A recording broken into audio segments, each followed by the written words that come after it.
smoke another to the face, yeah. She wanna stay. Singing to your bitch like I was Drake, yeah. Don't just try to tell me you love me. Can't keep it real if you really don't trust me. Come with a real, you hip in the front, so you get my meals. I'm gunning for the money, money in the bank. Coming with a dank, scrolling that tank, rolling with the gang. You sitting out on the sideline tripping. I go to the hole with the rock like Pippin. Yeah. I'm okay.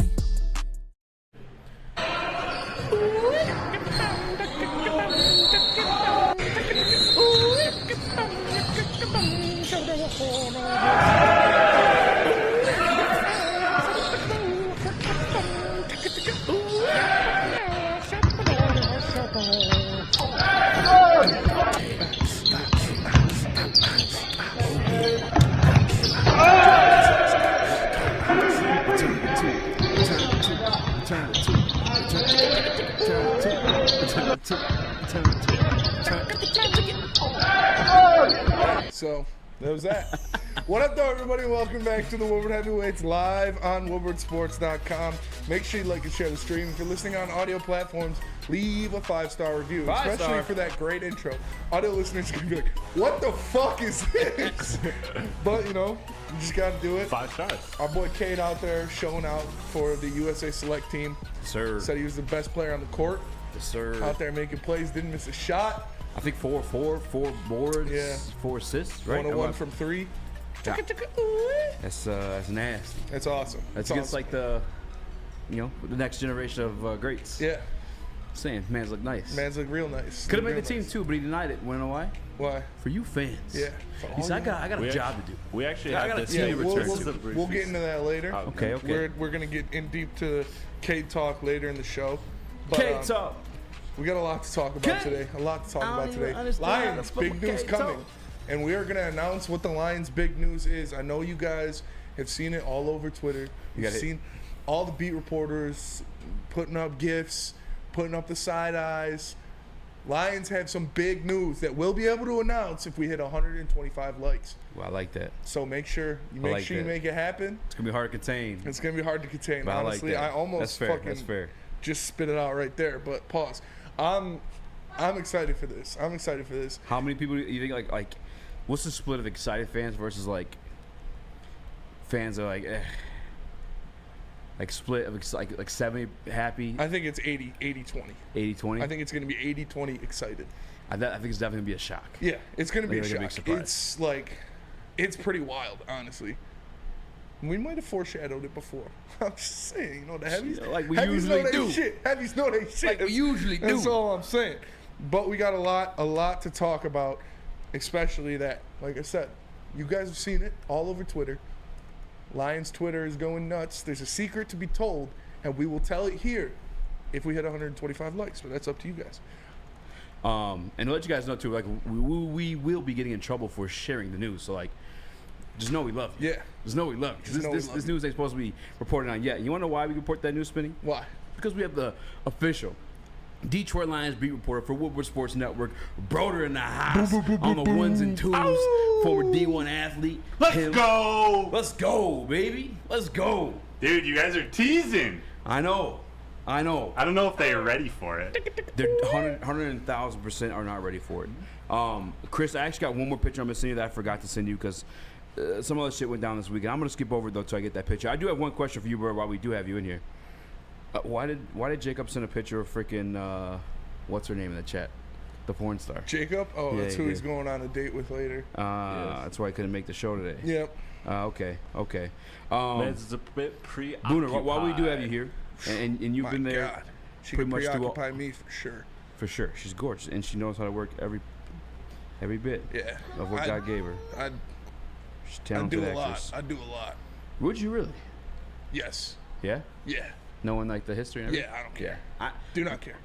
I'm not gonna lie, Mike Malek like made it cool. Not cool, but like acceptable to date porn stars.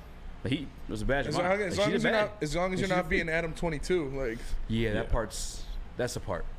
Like in Mike's fairness, that'd be part of my thing too. Like you'd have to retire unless I don't know, man. These bitches are out of our league. You might just have to accept it. Yeah. I don't know. That's fair. I mean, you can shoot your shot. Chris, I sent you one more thing. Like I'm Shaq. I want to get to a little bit later, but I guess before we do that, D-Mac had a wrestling event Friday. Yeah. That you went to. Yeah. Got pretty sloshed at. Oh, yeah.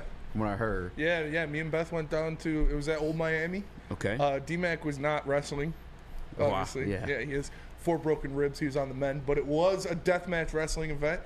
That shit was hype, bro. They were getting after. They were slicing each other's heads open with the fucking barbed wire, bleeding everywhere. They were stapling shit to each other with a staple gun, throwing dudes through barbed wire doors.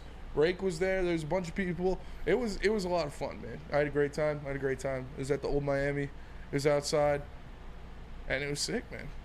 Yeah, there was also some WWE type action. I do wish JB was here to let us know how SummerSlam was. Everyone. Braylon said it was lit. Yeah, there's a lot of people there. Yeah. Like everyone who's anyone. A lot of people like closet wrestling fans. I didn't know were wrestling fans. Like James Edwards was there. Yeah. A couple Lions reporters. Like a lot of people. I think Ryan Ermanni was there. Mm-hmm. Actually, I think Maz out of BDE, maybe outside of Maz and Parker, the only 2 that didn't go. Yeah. This show, none of us went. No. We don't do that. JB did. But. You know, we support everyone's Chris's type desires, but just not really into buff guys in underwear touching each other. Yeah. Not my thing. T-shirt. I prefer my buff guys touch each other in boxers and briefs and combat sports, real combat, like Jake Paul versus Nate Diaz this weekend. I know you vowed not to watch, but it was actually entertaining. I didn't watch it. I know you didn't watch it. Yeah. You vowed not to while on the show. As you can see, Jake Paul got put in a guillotine. Listen. See, like that. What? I saw that clip. Yeah. And Nate Diaz, he puts him in a guillotine, and he's like, yeah. It's fucking stupid, bro. Why is this stupid? That's gangster as fuck. How is that gangster as fuck? Because in the middle of the boxing match, just a little, because Jake put the pause on him, by the way. Yeah. Jake, as we said, I don't know where you were at in the whole situation, but I told you guys Jake was going to beat the shit out of him. I knew Jake was going to win. Yeah. The non-surprising, surprising thing, Nate, no, it's not surprising. It actually should be surprising to anyone. Came on in the later rounds, was just clowning him. Did he even knock him down at all? He did. He knocked him down? Yeah, he knocked him down in the 5th. It was a little bit of like a momentum type thing, but also like we gotta put some respect. I get it, it's like the thing to hate the Paul brothers and everybody else doing their thing, but like Jake's got power. Yeah. And Jake obviously can box. Like we talk tons of shit, but if anybody who talks that shit, I got in the ring, those same people, I guarantee you are getting fucking knocked out for sure. Nate Robinson included. Like that's a former fucking like high level athlete, right? But that one was a joke. But like so I mean Nate. That was a joke. The parts where it got interesting was like when they got in close with each other, because like Nate's obviously got like Muay Thai and shit like that. Like that's when Nate was getting off on, and then like as the rounds went later, Jake slowed down a little bit because when he put the pause on him, he was trying to knock him out. But guess one thing you can't do with Nate Diaz? You can't knock him out. You can't knock the guy out. He's fucking forever on switch. That's what DNC ENT says. He says it's Nate Diaz, Spence. And I'm like, yeah. Like I knew some shit. He was gonna do shit like that. And that's what started pissing me off with Nate Diaz, even at the end of his MMA career. Like, when he rocked Aljo, he rocked Aljo. If he would have fucking Leon, I'm sorry, he rocked Leon, and if he would have ran up on him and hit him a couple more times, he could have won that fight. Instead of pointing at him and walking and twerk. You're like, come on, bro. I get it. Like that's what you're there for. You're there to be a menace. You're there to be a character. But like, at least act like you're trying to win the fight. I get being upset about it in the MMA realm because, like, finish it. Like, this is what you're doing, right? But, like, in the boxing one, it's just so gangster because in the like the midst of what seemed like Jake was beating his ass, he's like, nah, like, I could just fucking murder this kid right now if I wanted to. You know what I'm saying? Like, it was just a gangster moment to fight. I mean, if they go in the cage, Nate would abuse him. So that's the part you missed. I don't know if it's going to happen or not, but I don't know. Jake invested in PFL. He says that if PFL is willing to pay him $10 million, he'll step in the cage with Nate. And Nate's a free agent to do it too. So that's not gonna happen. I don't think it'll happen either. Like he said it, and I think he wanted like more of like a feedback from him. But like I think everyone feels the same as you, me myself included. Yeah, Nate would demolish Jake if they went in the octagon. Like it's not gonna happen. As we know by now, like Jake isn't gonna put himself in positions to like lose outside of.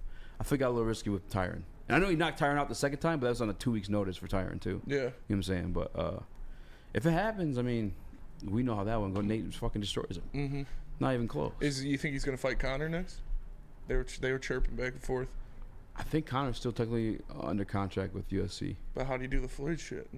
Dana allowed it. Remember, Dana like co-promoted it. Remember? Yeah, he's not gonna do that for Jake. Definitely not. Him and Jake got like beef. You know what I'm saying that Jake's been mad disrespectful of Dana and Conor too. Rightfully so. Yeah. But no, that was the thing also this weekend.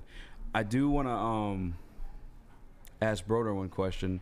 Maybe I should save it for when we get back. Maybe I'll bullshit a little bit more in combat sports. Because this is. Wait, why'd you put Dylan Drummond hype? Is that what you wanted to ask Broder? It is. Part of what I wanted to ask him, yeah. I mean, there's a lot of it. A lot of Dylan Drummond hype. And it's not just like here locally because there's nothing to write about. He made Good Morning Football today. Peter Schrager's like reporting on Dylan Drummond. Fuck, is it real, Broder? Is the Dylan Drummond hype real? The hype is real. He looks good.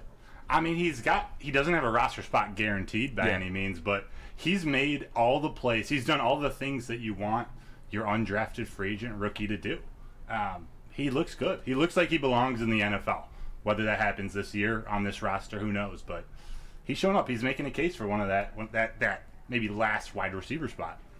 So like, what kind of like receiver is he? He's like a X deep threat guy. Like what kind of stuff is he displaying out there? It's like the hype building. I think of him in the Marvin Jones Jr. kind of category. He does a little bit of everything. He's not a burner, but he scored a touchdown on Savion Smith on a deep fade pass in practice on Saturday. He's not a burner. He looks good on the crossing routes. He was going against Stephen Gilmore in one-on-one drills, and he had really good footwork. He's like deceptively quick. He's deceptively big.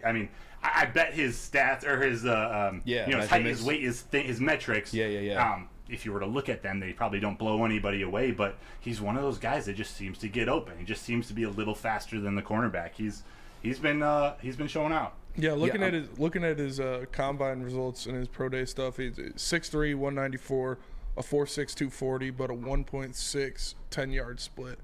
So that's pretty good. He's got 33-inch vertical jump, 9-foot 9-inch broad jump, 4.33 20-yard shuttle. So yeah, like it shows that he does have burst.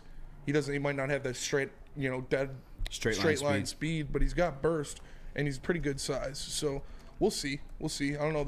There's a lot of guys who are on the bubble for that last wide receiver spot, depending on how many wide receivers they bring through training camp and what they're going to do with the active roster. But I wouldn't mind it. What who do you think would have a better chance of making the roster, given what you've seen so far between Drummond and Mims? Well, Drummond's definitely had a better camp. Drummond's had a better camp than Antoine Green, who I think still probably has a better shot to make the 53-man. But of those three, Dylan Drummond's without a doubt been the best performer in training camp. Yeah, I think honestly, even to make the roster in Dylan Drummond's case would be impressive. Not the roster, I apologize, but practice squad, because he's not an undrafted free agent. That was a scenario with him. He came to rookie OTAs as like a tryout and got the call up, and then obviously performed in camp. And now, as Peter Schrager said this morning, obviously expect him to go see some heavy action in the preseason this Friday, which the boys might be sitting front row at. Very well might be. Jeff 580, another friend of ours, we won't say his first name. You guys know him as Booner. And I think Lucas, too. Mm-hmm. It's going to be a blast. Are you going to be there, Broder? Are you recovering the team that day? Yep, I'll be at Ford Field. Hell yeah. Oh, yeah. Hey, hit the like button for the Lions, and you might need someone of you guys to fill in. You know what I'm saying? Just make sure you hit that like button and let us know you're available. Sounds like it's going to be fun. Yeah, I'm excited. I'm going to camp tomorrow. It's the first day of joint practice with the Giants. Man. So I'm excited for that. I'm excited to see those guys out there getting after it. Hopefully see a couple fights.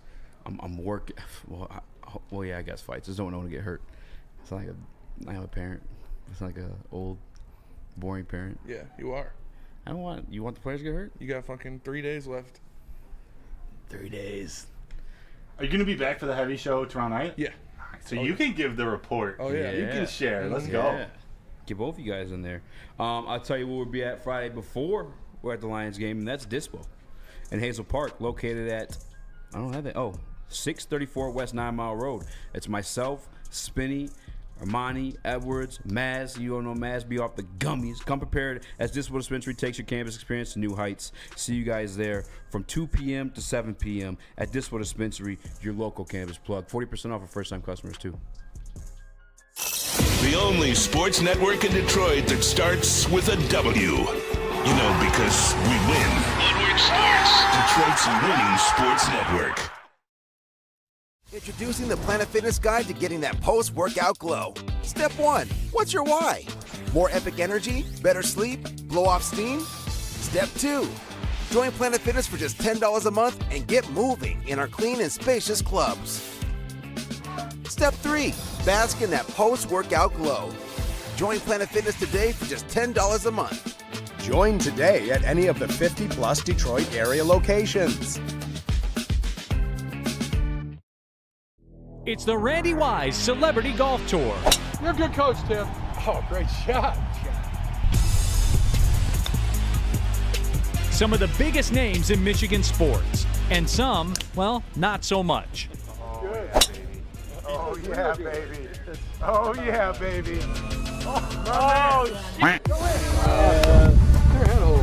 Watch episodes at woodwardsports.com.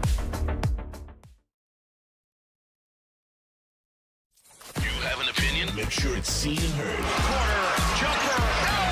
Tweet us, hop on the YouTube chat, slide in the DMS at Woodward Sports on all social media.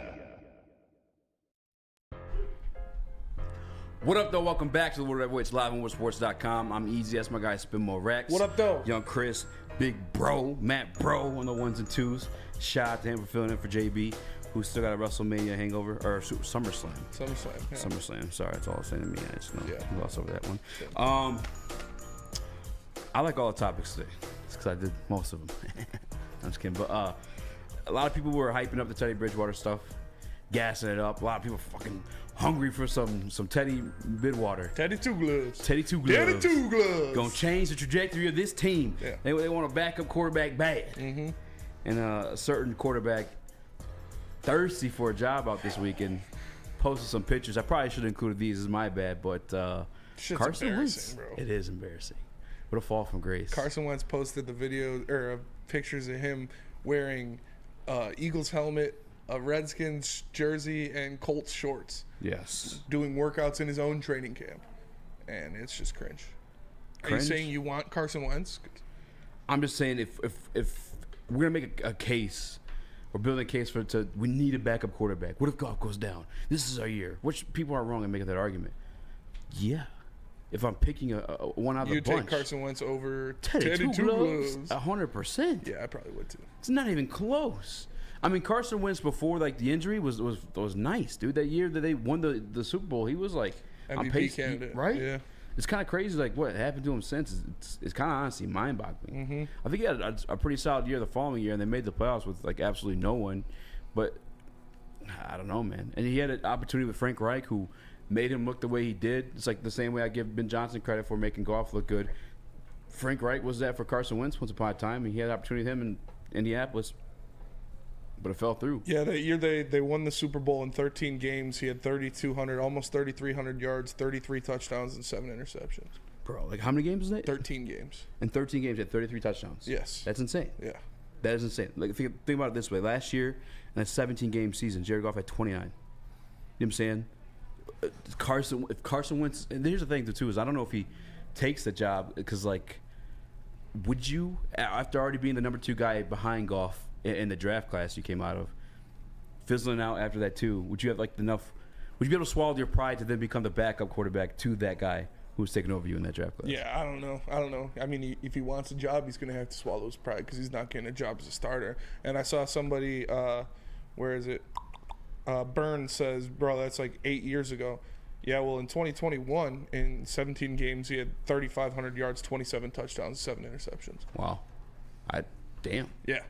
That's For the way Colts. better than like the perceived year For the they Colts. had. Yeah. How many games is that? That was in 17 games. Started 17 games for the Colts. Wow. 3,500 yards, 27 touchdowns, 7 interceptions.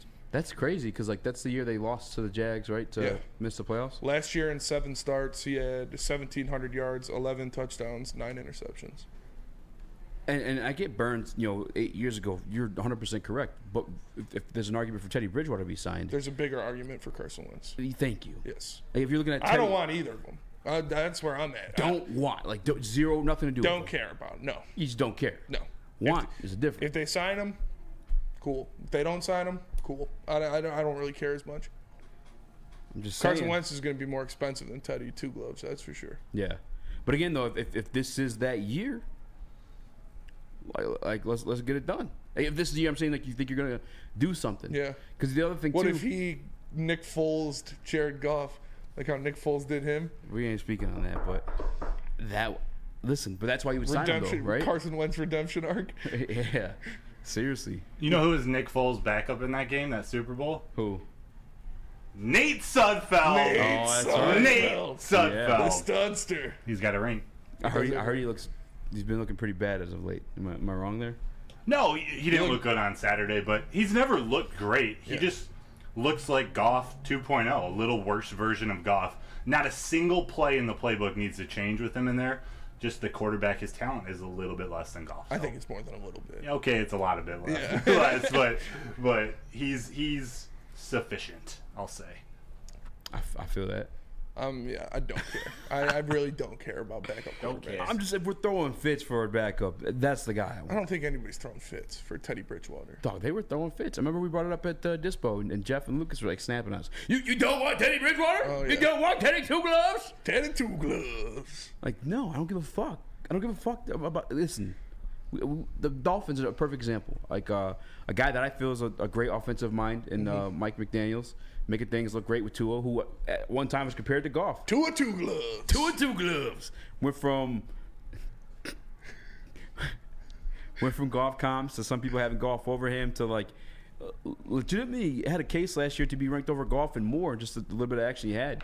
Obviously had 2 great wide receivers along with that too, but like the next backup to fill in that place was ass. The 3 backups they had to fill in. Teddy Two Gloves actually was the backup to fill in for that place for a couple games. Lost both of them. Both the games he started and the other game that he got knocked out of too. Teddy Two Gloves. Teddy Two Gloves. Like, savior. Yeah, he wasn't the savior last year. That's my thing. I'm not like Nick Foles. I guess you look as a former star, but so was Teddy Two Gloves. Teddy Two Gloves. But I just don't know if Wentz is willing to swallow his pride like that to come be a backup for the guy who's already drafted over. I mean, he's gonna have to swallow something if he wants a job in the NFL. If he wants a job in the NFL, he's gonna have to swallow something because it's fucking Harvey Weinstein running teams. It's gonna be his pride as a backup, or if he gets a job as a starter, it's gonna be something else. Like, because there's no way he's gonna get a job as a starter. Do you think he's done, or what? You think someone's gonna sign him? Carson Wentz? Yeah, I think he's done. Yeah. Yeah, there's something that just looks different about him from when he was good. Oh, for sure. Something changed. It's as if he had the yips, like a Chuck Knobloch. There's an old reference. It just doesn't look the same. Chuck Knobloch. What is that? I don't know. He was second baseman for the Yankees, and in the middle of his career, he just like forgot how to throw to first base. Oh, like John Lester? Yeah, like John Lester. Okay, that's a good one. I'm trying to think who else. Brian Perry. Dontrell Willis. Brian Perry. Oh, man. You got the yips. We'll touch on baseball. Actually, just briefly, real quick, because totally forgot to report on the fact that Tim Anderson, the guy who got KO'd. Yeah. According to Spinny, was suspended more games. Yeah, Tim Anderson. I mean, I know you guys saw it. It was a viral clip over the weekend. Tim Anderson got knocked out by Jose Ramirez. They got into a scuffle. The second base ump came over and was about to stop it, and then he just like backed off and was like, "Let him go." And they both squared up. And they started throwing punches. Jose hit him with a right. Yeah. Got him right on the chin. He fell backwards. Tim Anderson got a 6-game suspension. Jose Ramirez got a 3-game suspension. So he got knocked out and suspended twice as long as the guy who knocked him out. That's rough. Yeah. It's an L. Ultimate L. And great stat for you guys. This year, Tim Anderson has been knocked out as many times as he's hit home runs. That's even worse. Yeah. He's got 1 home run on the season. Hey, I'll never complain when Chicago takes an L. Fuck you, Tim Anderson. Sorry, bud. It's fair. It's part of the. Yeah, fuck the White Sox. In the blood. Fuck the White Sox. Fuck the Bears. Fuck them all. I was gonna make a point about. Anyway, Carson Wentz with the yips. I do agree with that because like he said, man, if you watch the tape from like 2013, there was someone on Twitter as recently as like this weekend. I'm not agreeing to this. But it was a highlight tape of Mahomes or Wentz in 2013. They said that he was the Mahomes before Mahomes. I was like, I'm not comfortable comparing anybody to Mahomes, but he was making he plays. did look nice. He looked really good in that season. Yeah. Yeah. He definitely got the yips. He's not what he used to be. I don't care. I don't care about backups. A couple comments in Woodward Sports Chat about Scram Newton. Would you like that as a backup option? No. You just cool at Sudfeld.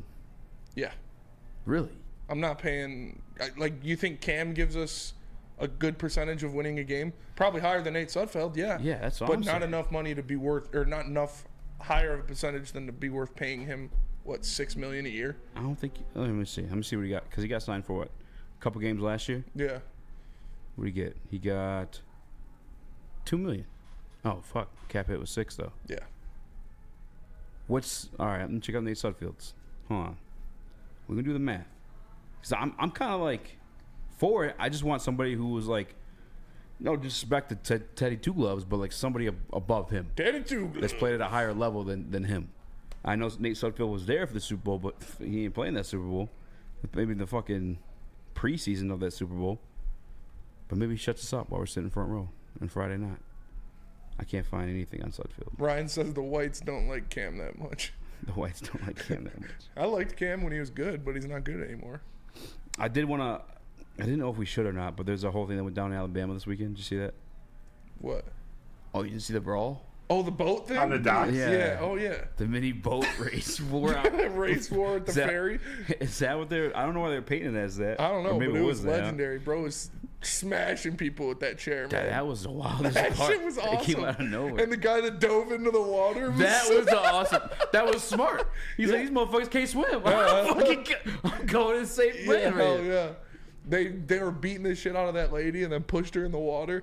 Oh man, that was a great video. Does anybody know like the details of how that all like went down? No idea. I know that like the brief thing that I read was because of like the guy that was the security guard like attacked. I saw the guy attack the security guard, but I don't know. Yeah, maybe I'll do some homework during a commercial break. That part was funny though, just because I didn't see it coming. That old guy though was eating those chair shots. Yeah. That guy he didn't throw much, but he was eating everything. He's like Nate Diaz. Like he's not going to do much damage, but he's taking hits like a champ. Diaz. Yeah. Diaz is it. Nate Sudfeld looks like he's getting paid $1 million. Yeah. That's fair. All right. How much is Wentz? Wentz can get paid a lot too. Yes. Actually. But if you're going to win, fuck it. You're not winning with Carson Wentz. I would rather take my chances with Wentz over Sudfeld all day. And I was on like your side with that a week ago, but this is a different human being. Teddy Two Gloves. Yeah, it's different. It's different than Teddy Two Gloves. Like this is a guy that's done some things. Yeah. I mean, what's the max? Like what's a max couple I'd pay him? Yeah. $2.5 million. Come on. Backup quarterback. They paid Chase Daniels like 10 or some shit like that. That was stupid. That was the worst shit. That was so fucking embarrassing. The heading into a draft class where people think you're drafting a quarterback. Where people think you're drafting a quarterback. If you want to up your trade value, even. Yeah. Fucking. That was probably the worst decision. Thank God those guys are fired. Thank God they don't have another fucking job either. Yeah. Ah man. Well, Patricia does. Yeah, he does.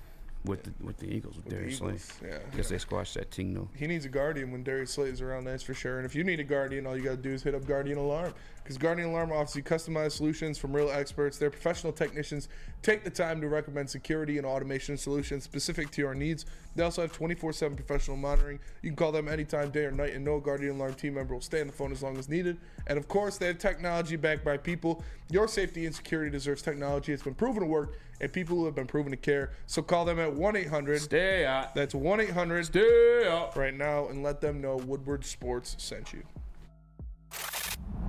Love Woodward Sports? Love wearing clothes? Then you should be wearing Woodward Sports clothes. Check out our full line of merch at woodwardsports.com. Just click on shop. We have all your favorite designs, like Dan Campbell kneecaps, Woodward golf, and of course, our own logoed out merchandise. Men, women, infants, kids, all love Woodward Sports. Impress your friends. Impress your boss. Impress your dog. Buy Woodward Sports merch today.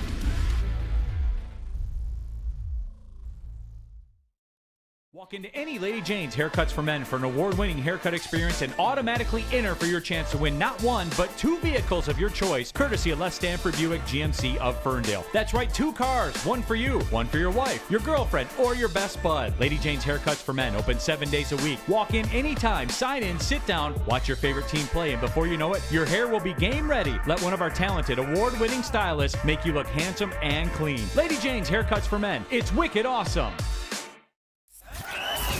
We are the network for Detroit by Detroiters. Welcome to the Woodward Sports Network.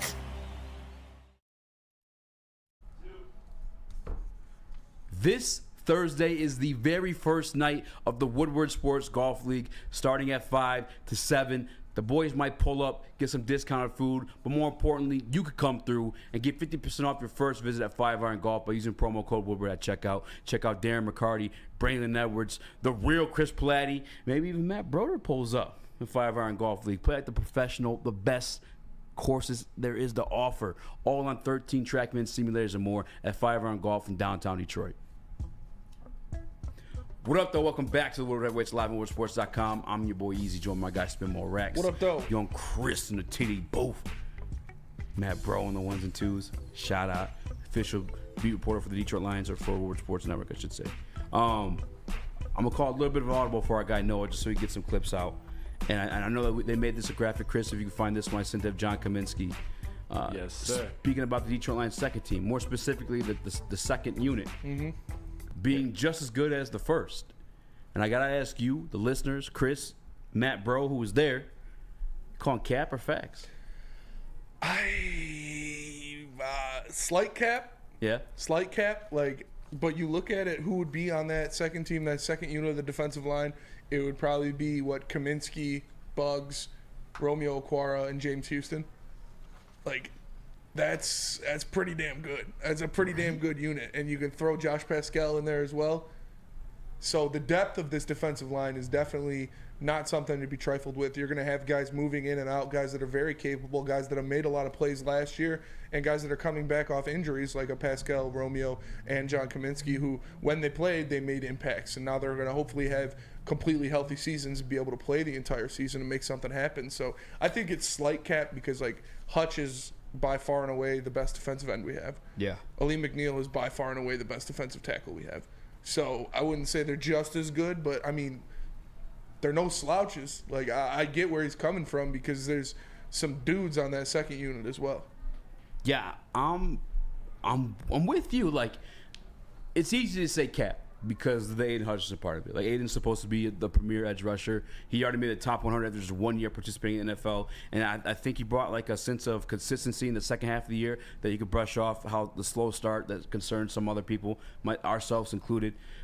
But beyond that, we've seen every piece of that second unit be productive and pieces like you wanted in games last year. When John Kaminsky went out, it was a bummer. John Kaminsky was, I forget the nickname that Dan Campbell gave him last year. Was it the Iron Man or something like that? Or it was something along those lines. Do you remember what it was? Oh, the commish. The commish? The commish. Yeah. But it fit. You know what I'm saying? He just commanded shit when he got into the NASCAR package. John Kaminsky was vital to that. Josh Pascal, his first game back from knee injury in his rookie year, sack against the Dallas Cowboys, and they're hyping him up this offseason. And it's not just the Detroit media too. Shout to Pool on Twitter, shot me a YouTube video, Chris Sims talking about Josh Pascal being the key piece of that defensive line. That's another piece of that secondary unit. You got Romeo Okwara, Julian Okwara, but Romeo, the former 10-sack guy, you never know what to expect out of him. And then you got James Houston, the kid who only played 33% of the 7 to 8 games he played in terms of snaps. Only 33% of the limited action he got, with 8 fucking sacks in the season. The second most out of the entire rookie class. That's also part of that second unit, too. Yeah. I'm going to just say facts. I get, you don't have 8 in there. But if you're talking about just, purely rushing the quarterback and just being comfortable with the guys in there, they're going to constantly rotate in are these names. I even forgot to mention Isaiah Buggs that they re-signed a lot, too. Brother, you're there in practice. You were there when he said it. The fact that we can have this debate and it's not just it's beautiful. This is stupid, the first team's by far better, says a lot. You guys have hit on all the points I would have. I'm going to go slight cap just because you can't say a line with Aiden Hutchinson and Ali McNeil that the number 2 team is just as good. But this depth that they have, the guys coming in on that second line, to me, Josh Pascal has been one of the most impressive players at camp. We haven't even talked about Levi O. He's been performing. Broderick Martin, Broderick or Buggs, one of the two is on the first or the second team, and whoever is on the second team is just as good as the other one. It can get weird. Even Benito Jones has had a really good training camp. Yeah. He's going to factor into the rotation, so it's not an outrageous statement. And he backed it up, the way Kaminsky talks about how that second team comes and just supports the first team, and in his role, he's looking to take up guys so Aiden can get free and the other guys can get free. They're all on the same page. We're going to see them all in there, just constantly rotating. I get that Aiden is the better overall edge defender because he can set the edge for the run and he plays the pass as well too. He commands double teams when Broderick Martin not in that motherfucking lineup. I can't wait for that one. Yeah. But then again, like, I mean, back to James Houston, man, like in limited action. You've seen what he can do. You've seen what he can do. You've seen when he's out there that he's a problem. You know that Romeo Okwara has that 10-sack season under his belt. And there's still a lot of hope for what Levi Onwuzurike can do. You throw in Swiss Army Knights like Josh Pascal and James Houston that can do a lot of different things, be moved around the defensive line a lot. And then we know Isaiah Buggs, you know what you're getting out of him. He's solid. He was very solid for the Lions last year, and when you put him in there, he's going to do his job, and he's going to continue to have success. So the depth is there. This is one of the deeper positions on the team this year, except, obviously we still talk about not having a real star at the interior defensive line spot, not having a pass rush as much from the interior defensive line. But the guys they do have there are very solid pieces. They have a lot of great rotational pieces that will make it to where Aiden's not playing 90% of defensive snaps, and he can stay fresh in the fourth quarter, and he can have more get off at the end of games when you really want him to be the guy that's going after the quarterback there, because you have these guys like Pascal, like the Okwara brothers, like Charles Harris, like James Houston, all these guys that can rotate in, and you're going to get a very solid pass rush out of. The part that I think is going to be mostly slept on, there's two pieces. And actually, I'll ask you guys too, what do you think is mostly slept on, or what are the pieces he's mainly pointing to? I know obviously one's James Houston, but I think Josh Pascal is the one I'm putting a check mark next to when I'm talking about coming off that second unit, causing damage. I think they asked him in that same presser. You were there for that one, right, brother? They asked him about like a Pascal. I think he said just violent in year two. He's just a lot more like just in the flow of things versus like having to learn things and being jumped in there right after his injury. You can speak on it better than I can. No, you hit it. It was about being violent, having powerful, quick hands, just like right off the snap. He's improved a lot, and all the other guys, especially the offensive linemen, are noticing how strong he is. Yeah. And that's what I remember too. Like, I mean, if you watch the sacks that he did have, he just bull rushed his fucking way in there. Yeah. And not just like that was from the interior bull rush. Like that's what you look to your defensive tackles to do. That's why we had the long beef with my guy Joey 2 times trying to disrespect my guy Josh Pascal playing inside. He can do it. And he's done it. And he's going to do it this year too, as long as he stays healthy. That's the guy outside of James Houston I'm putting the check mark on or goggles on to see who's putting in work and causing damage. I think it's him all day. I mean, maybe Romeo Okwara number 2 for you. I mean, I don't know who's it for you. Number 2 for me is probably Romeo Okwara. Number 1 is Josh Pascal, though. Yeah. Even over Houston? Yeah. Wow. Because I know what Houston could do. You know what you're going to get out. Houston is a nasty sack artist. Houston is a fantastic pass rusher. You know what you're going to get out of him when you put him in there. He's going to be all gas, no brakes, going after the quarterback's head. But with Pascal, you can move him around. You can use him. He has a lot of different versatility. Like you said, he can play inside. He can play outside. He can do a lot of different things on the offensive or on the defensive line. And when you throw in one of those NASCAR packages that we saw last year, that Aaron Glenn was so highly of, where you have a Pascal and a Kaminsky as those interior defensive linemen. And maybe that's why Ali McNeil lost the weight. Maybe he was like, man, I'm sick and fucking tired of not being on those NASCAR packages. I want to be in there when they're having fun and going after the damn quarterbacks. Go boom, boom. When all they do is turn left, another left turn. Like, Aleem's like, I want to be in there. I want to be a guy that can do that. And we'll see what he brings next year with his body transformation. But I do think Kaminsky and Pascal are going to be just so vital to this team for what they can do, how many different guys they can give breaks, and how versatile their game is defensively.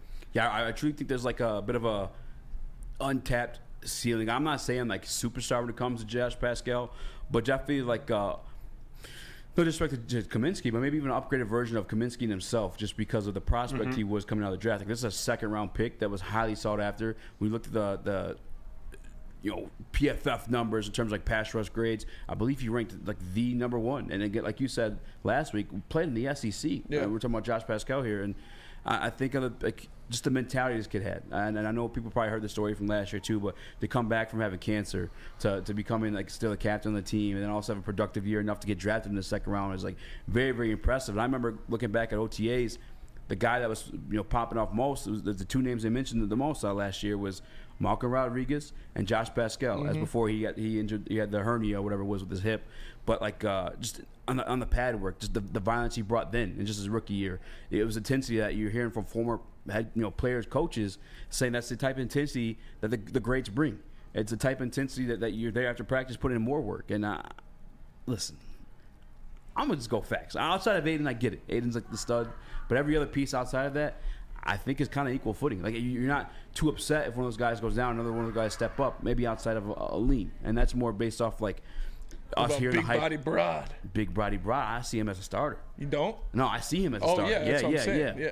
Yeah, that probably I'd be a little bit sad he comes out. Mm-hmm. And even Levi, too. Levi's another second-round pick, too. I don't know what to expect out of him coming back from the back injury, but we shall see. Isaiah Buggs got re-signed for a reason, too. He performed last year. He performed well. He brings a lot of leadership. We saw him breaking huddles at the end of the year last year. We saw him helping big body Brad, the Broderick Martin, at the end of practice, after practice, trying to get him some better get-off moves. So I'm excited, man. I'm excited to see what these guys can do. I'm excited to see the kind of depth they have and how they're going to use these different packages of rotating in and out defensive linemen.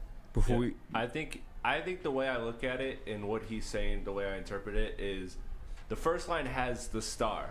The second line is the star in their role, right? Like he talks about how much it's supporting the first line, how much that second line is supporting the first line. So when you look at it pound for pound, like you want to say Cap, that the first line is better than the second line, but the second line is setting up the first line for so much success, and that's such a key factor because it lets your star, like Spencer said, he brought up last year about Aiden Hutchinson's snap count and how he was among the highest in the NFL, and this is going to change that if they're able to be stars in their role. And it's football season, ladies and gentlemen, and Dolphins and them. It's football season. What you can't just say ladies and gentlemen. You got to say everything. Oh. But we are not going to have a week without football. Ladies and gentlemen. Until fucking what? February. How fucking awesome is this? It's been a long, rainy summer. It's been a long time. But football's back. I'm excited for it. And what else I'm excited for is Strawberry Fest at Big Boy, because Strawberry Fest is back at Big Boy. Try classic breakfast items like some strawberry hotcakes or the mouth-watering red velvet waffle. If you're not feeling breakfast, try the strawberry bacon chicken wrap or cool off with the refreshing summer splash salad. And don't forget to grab dessert, including the very delicious classic strawberry pie, deep-fried vanilla Oreos, strawberry hot fudge cake, and more at Big Boy. Woodward Avenue, the first paved road in America. Woodward Sports, the first sports network born in Detroit and made for Detroit. By now you know me, Christina Gennari, as the obvious choice in real estate. And you know my website, soldchristina.com, as your #1 resource for buying or selling your home. Myself, along with my amazing staff, pride ourselves on making your home buying and selling experience a relaxing and easy one. Come see why we are the obvious choice. Christina Gennari at soldchristina.com, the obvious choice in real estate. Your home is your most important asset. Flexibility in the sales process is key. When you work with Mark White & Associates, you can cancel at any time, for any reason, without penalty. Speaking of flexibility, check this out. Who you work with matters. Hire the best broker in the game.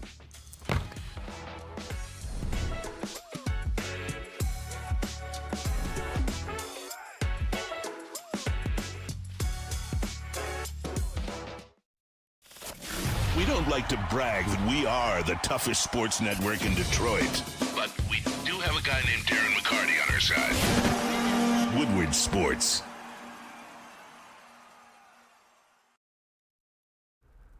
What's going on, everybody? I want to tell you about a chance to win a $100K cash Vegas trip with the boys. You can do that through Cintron. You can enter now at drinkcintron.com/Vegas. Purchase a 24-pack today for your chance to win. Cintron, the healthy energy drink with great taste and the choice for people who desire to look good, feel great, and be the best version of themselves. Get dope like Braylon and everybody else at Drink Cintron. What up, though? Welcome back to Woodward Heavyweights live on woodsports.com. I'm your boy Eazy, joined my guys from Iraq. What up, though? It's Chris, Platty, Matt, Bro. Hit the like button if you guys haven't already. 5-star review on podcast platforms. Yeah, we're revealing something big at 125. Yeah, 125 likes. 125 likes. You guys have seen it. It's been all over Twitter. Lions beat reporters, Lions insiders have all been teasing it. When we hit 125 likes, we're going to break the news live on Heavyweights. We might. How much trouble do you think we'll get in? I think we're gonna. I mean, technically, we didn't get we didn't get the information to say you can't relay this. Yeah, exactly. It's like we can say it. We didn't get an email saying, "Oh, You know, make sure you don't tell anybody this until a certain date. So it is what it is. Trust me, give what you give. So give it 125 likes. Positive news with the Pascal and second unit and all that good stuff like that. Maybe I'll stay on that trajectory before I'll do that. I'll do that. I'm jumping to the running back thing. Yeah. We'll say the positive or the negative for afterward, or not even negative, just concerns. Monty Williams, David Montgomery, they're getting a lot of hype this offseason. Monty Williams? Yeah. Oh, the Pistons coach, eh? Oh, Monty Williams, my bad. Monty Williams and David Montgomery. I apologize. I saw some videos of Jamal Williams doing autographs at the Saints camp, and nobody had anime shit for him. I hope he's missing Detroit by that. Yeah, that's what you get. I gave you a Goku statue, and you didn't give me shit. Empty promises is all you gave me, Jamal Williams. Dork. My whole point being though is if we're being realistic about Jamal, say what you want about what he was heading into last year, or what we thought he was before he was Detroit Lion, before his most recent year of the Detroit Lions, was kind of the backup role. But he did provide a lot for the Detroit Lions. I'd say outside of Amon-Ra St. Brown, probably the most consistent player from week to week was Jamal Williams. Obviously broke the Barry Sanders record. I got to ask, is there any concern with David Montgomery coming into a new system and Jahmyr Gibbs coming in, not just a new system, but a new entire league? Yeah. That they won't be able to provide that same amount of consistency. Maybe a couple burst plays here and there, but just constant, reliable guy when you get in that red zone or short yard situations. No concern at all. You look at David Montgomery's track record, and he's been nothing but consistent in the NFL, and that's been with the Chicago Bears. And you looked at Jamal Williams' track record before he got to Detroit. He was a career backup. It is what it is. This offensive line, this offense, they will bring the best out of you, especially at the running back position. You look at a guy like David Montgomery, he has had 1,000 all-purpose yards every year he's been in the NFL. I don't see that changing, especially when you put him in a much better offense with a much better offensive line and a guy like Ben Johnson calling the plays. You bring in Jahmyr Gibbs, who is a stud at Alabama, who's very good at Georgia Tech. It's a guy that is going to be explosive, a guy that gives Ben Johnson a lot of flexibility on how he wants to use him, what situation he wants to be, and a lot of different things going forward. So I'm not worried about it at all. I think these guys are a top 5 backfield in the NFL. Broder, any concerns for you on the consistencies of David Montgomery or Gibbs after what we had? And I'm not even going to throw Swift in there. I'll just go with Jamal. I don't have any concerns. I think Montgomery's proven the type of back he is throughout his whole career with a crappy offensive line like you guys have talked about. So I'm not worried about him. We have depth at the running back position. We got Ben Johnson calling plays. He's going to make sure that Jahmyr Gibbs isn't in the wrong place at the wrong time. They're not going to call too many runs in between the tackles. Not that Jahmyr Gibbs can't do that, but we got a guy who's smart enough to protect his asset. We're only going to get him for 5 years, and then I'm sure we're going to draft a new running back. So no, I don't have any worries.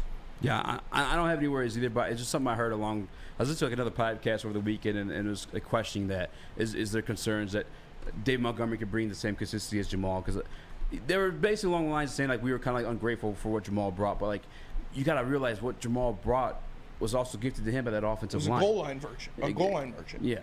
We saw it was 11 of his touchdowns were within 3 yards. So I'm not disrespectful. They're disrespecting Jamal Williams, but it just so happens that the first time he's rushed for over 1,000 yards, or the first time he's had that type of production, is when he was in the Ben Johnson offense with this offensive line. And you can look at the numbers of his touchdowns. The offensive line will help you get 3 yards when you need to punch it in. And David Montgomery has been a better back throughout his entire career than Jamal Williams has. If you gave David Montgomery the same amount of touches Jamal Williams had last year, he would have had more yards. You can break it down. I did it. I don't have the exact numbers, but it's he would have had 1,100 and something yards based on his yards per carry and how many more carries Jamal Williams got than him. This guy is a better back. He just is, flat out. And I'm excited to see what he can do in a great offense led by Ben Johnson with a great offensive line. Bro. And I don't know if you guys remember, earlier in camp, Ben Johnson talked about how much meat he thought was left on the bone with the offense last year, specifically in the run game. And this is, again, no offense to Jamal Williams. He had an historic year for the Lions last year. But those 3 to 4 yard runs that were fine for the offense last year, those could be 6, 7, 8 yard runs. Or just how David Montgomery is going to be able to extend those runs in between the tackles, not at the goal line. I think that's where his biggest value is. And then whether David Montgomery is the only goal line back, or if they use my guy Mohamed Ibrahim at the goal line, or however they go about doing it, David Montgomery is going to provide a lot more all around, all the way down the field. He's a more complete back than Jamal Williams as well. He's much better receiving out of the backfield. He is much better as a run blocker and as a blitz pickup guy than Jamal Williams was. So I'm not worried about it at all. I think he's going to have a great year. And then you have Gibbs, who is going to be explosive, who is going to be a guy that you bring in. You don't know where he's going to line up. You don't know what he's going to do in the play, because he can do so many different things for this Lions offense. And we know Ben Johnson loves to use creativity when he gets his hands on guys like that. The other thing, too, is like we talked about a little bit about Taylor Decker interview they did a while back. And even at practice, the Saturday that we went, I saw it wasn't even it was like a 5-yard, 10-yard, 15-yard run maybe even. But Taylor Decker was fucking like excited for Dave Montgomery. And then listening to the interview he had last week with a certain Lions reporter, he mentioned that too. Is like one of the guys he's most excited for is for David Montgomery, and that's a guy that was part of that offense with Jamal Williams and part of that same offense with DeAndre Swift. And the only reason I bring up DeAndre Swift is like there's an argument there. It's not even an argument. Factually speaking, like when he's healthy, DeAndre Swift explosive. Yes. For sure. Was one of the best fantasy running backs, was one of the best like highlight running backs. I mean, last he made year plays when he was healthy. 1,000%. One of my favorite plays last year was when he caught the ball from Goff, fell down, got back up against the Commanders. Yeah. Yeah. Actually, I think that might. No, yeah, it was the Commanders. Yeah, it doesn't even matter though. Like, that's what he brought. But like for Taylor to have experienced that, and didn't necessarily draw a parallel, but you could just visually see him excited, and then like also when he speaks on it, excited for the prospect of a Dave Montgomery behind that offensive line. Yeah. As soon as it happened, as soon as we called it out, another one of our fucking takes. Yeah. One of the things we foreseen, as we're going to speak in the next segment too. We'll give you guys the breaking news for the Detroit Lions. I'm kind of nervous about, but it was David Montgomery, and we're fucking pumped for it for a reason. I just hope he's able to get the offensive down in time, because I know Ben's kind of complicated. I know he's going to get the offense down in time. I know he's going to be able to do it. He's a pro. He's done it before. He's going to do it again. I'm excited to see what he can do in this offense behind that offensive line. And like we talked about DeAndre Swift, and yeah, when DeAndre Swift was healthy, he was explosive. He made plays. Unfortunately, he could not stay healthy, and he did have a tendency to try to do too much, to try to extend things, to end up, running backwards on a couple occasions or trying to sneak out when he could have just hit the hole. We remember Deuce Staley yelling at him a couple times last year about just hit that hole. It's right there. That's what David Montgomery will do for you. He's going to put his fucking nose down. He's going to hit that hole, and he's going to drag guys through it, because he is one of the best players after yards after contact in the NFL. He's a guy who breaks tackles at a higher percentage than a majority of backs in the NFL. So he's not going to be a guy that tries to get cute and go up the sideline, get cute, bounce things outside. If there's a hole, he's going to take it. Pause. But I'm really excited. I like David Montgomery. I liked him a lot when he was in Chicago. So I'm excited to see what he can do. I'm excited to see what he can do, too. Who are you more excited for? Actually, I got to ask is Dave Montgomery or Gibbs? Gibbs. Yeah. Yeah. I mean, I think Montgomery will be the more productive guy, but Gibbs is going to be more exciting to watch. Broder? Yeah, it's Gibbs. Is it because he's brand new to the league or what? Yeah, just when he touches the ball, it could be a home run, in an instant. I'm super excited to see David Montgomery, don't get me wrong. I think he has the ability to transform this offense, or at least provide the stability that allows the offense to transform. But no, Gibbs is the truth. Fuck you, man. You're seeing it in practice. I can't even have any type of concerns. Who you have more concerns about being productive in this offense next year? Between Montgomery or Gibbs? Yeah. To be more productive? Yeah, I guess who would you be if you're a betting man, you'd bet on one to have a better year. Who would it be? That's tough, because I think Gibbs is going to do so much more in the pass game. Not that Montgomery isn't going to be involved in the pass game. He can certainly catch out of the backfield, but I think Gibbs is going to challenge that 1,500 yards on the season mark. Total yards from scrimmage, both passing and receiving, which to me would be a phenomenal year. Yeah, for sure. Do you guys a better year than old boy in Atlanta? Bijan Robinson? Gibbs? Yeah. I don't know. That's tough. I'm going to say no. I mean, Bijan's got more competition, I'd say, with Tyler Algier and Cordell Patterson in that backfield. They're going to be doing a lot of things. I don't know if they're going to want to wear Bijan down as much, but I think he's going to get. It's tough, man. It's tough. I wouldn't be surprised either way. I'm gonna go Bijan just purely based off. I think Dave Montgomery is gonna like earn some touches too. Obviously, he's gonna get touches, and from what we're hearing now, he's reporting with the first team, where Gibbs is more like the second unit. Is that correct, Broder? Well, they were just doing Back like and forth. full team situational drills, and what I think they just wanted to get Gibbs and Montgomery to have their own full drive, just as the single back out there. So Montgomery was that back with the ones, which I think that is going to be his role, while Gibbs is, in the slot, or, another running back out of the backfield. But in this drill, Gibbs was the number 2. Yeah. About that time. It's facts. Yeah, and when we coming come back, we're breaking the rules. We got some news to break. We got some rules to break. But first, let me tell you guys about SMA. SMA, or the Sports Marketing Agency, helps spread awareness about mental health and substance abuse. Their new podcast, This is the S Word, helps fight the stigma about seeking help. So if you or someone you know is struggling, head to thesportsma.com and get the help you deserve. Love Woodward Sports? Love wearing clothes? Then you should be wearing Woodward Sports clothes. Check out our full line of merch at woodwardsports.com. Just click on shop. We have all your favorite designs, like Dan Campbell kneecaps, Woodward golf, and of course, our own logoed out merchandise. Men, women, infants, kids, all love Woodward Sports. Impress your friends. Impress your boss. Impress your dog. Buy Woodward Sports merch today.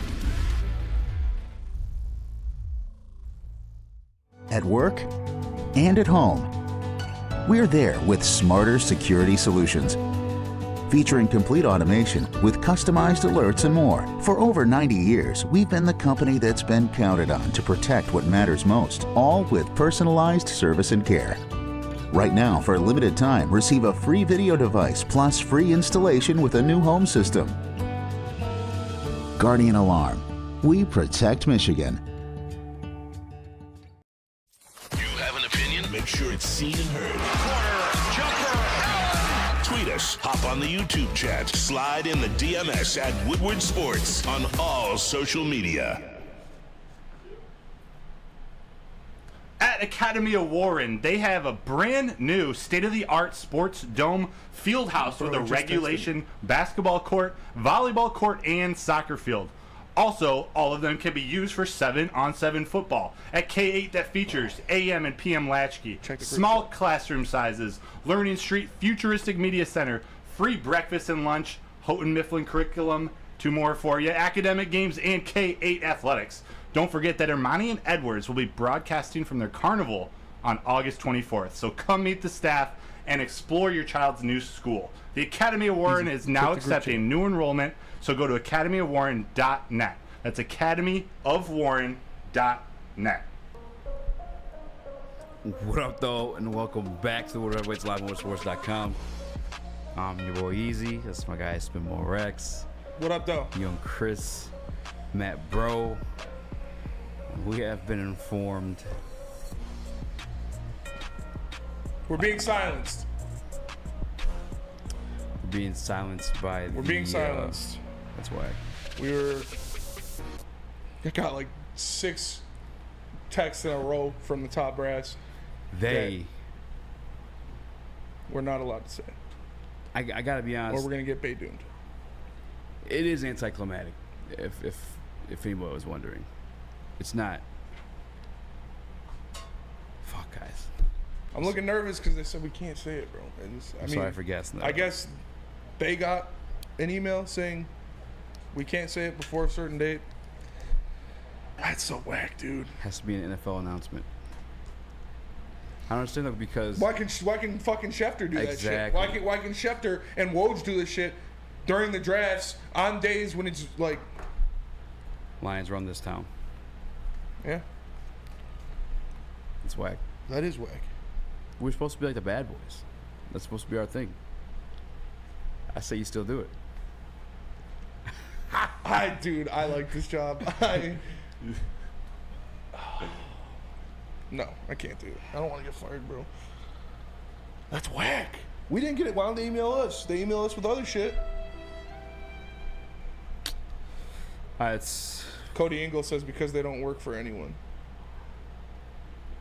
Who? Lions? Schefter and Schefter works for Schefter ESPN. works for ESPN. Yeah, what's the other guy works for NFL? Ian Rappaport. Yeah. It's all right. We sent the text, see what we could do. Maybe we have Broder say it. All right, I got you. You got me? Yeah, you want me to share? Yeah. All right. Find me at camp tomorrow and I'll tell you. Okay. So, Hey,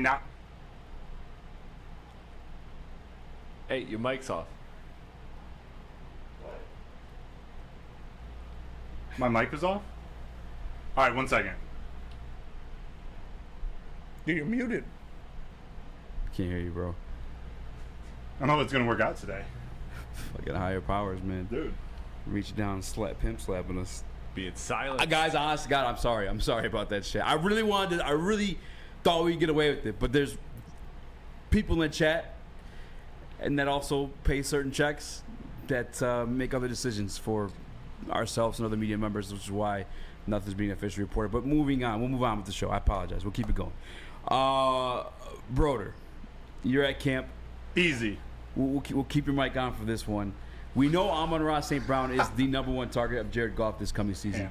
He texted, I think it was Ben Johnson, and said, St. Brown, huge year for fantasy managers. I think you should keep that one in mind when you're drafting this year. But who's been his second favorite target?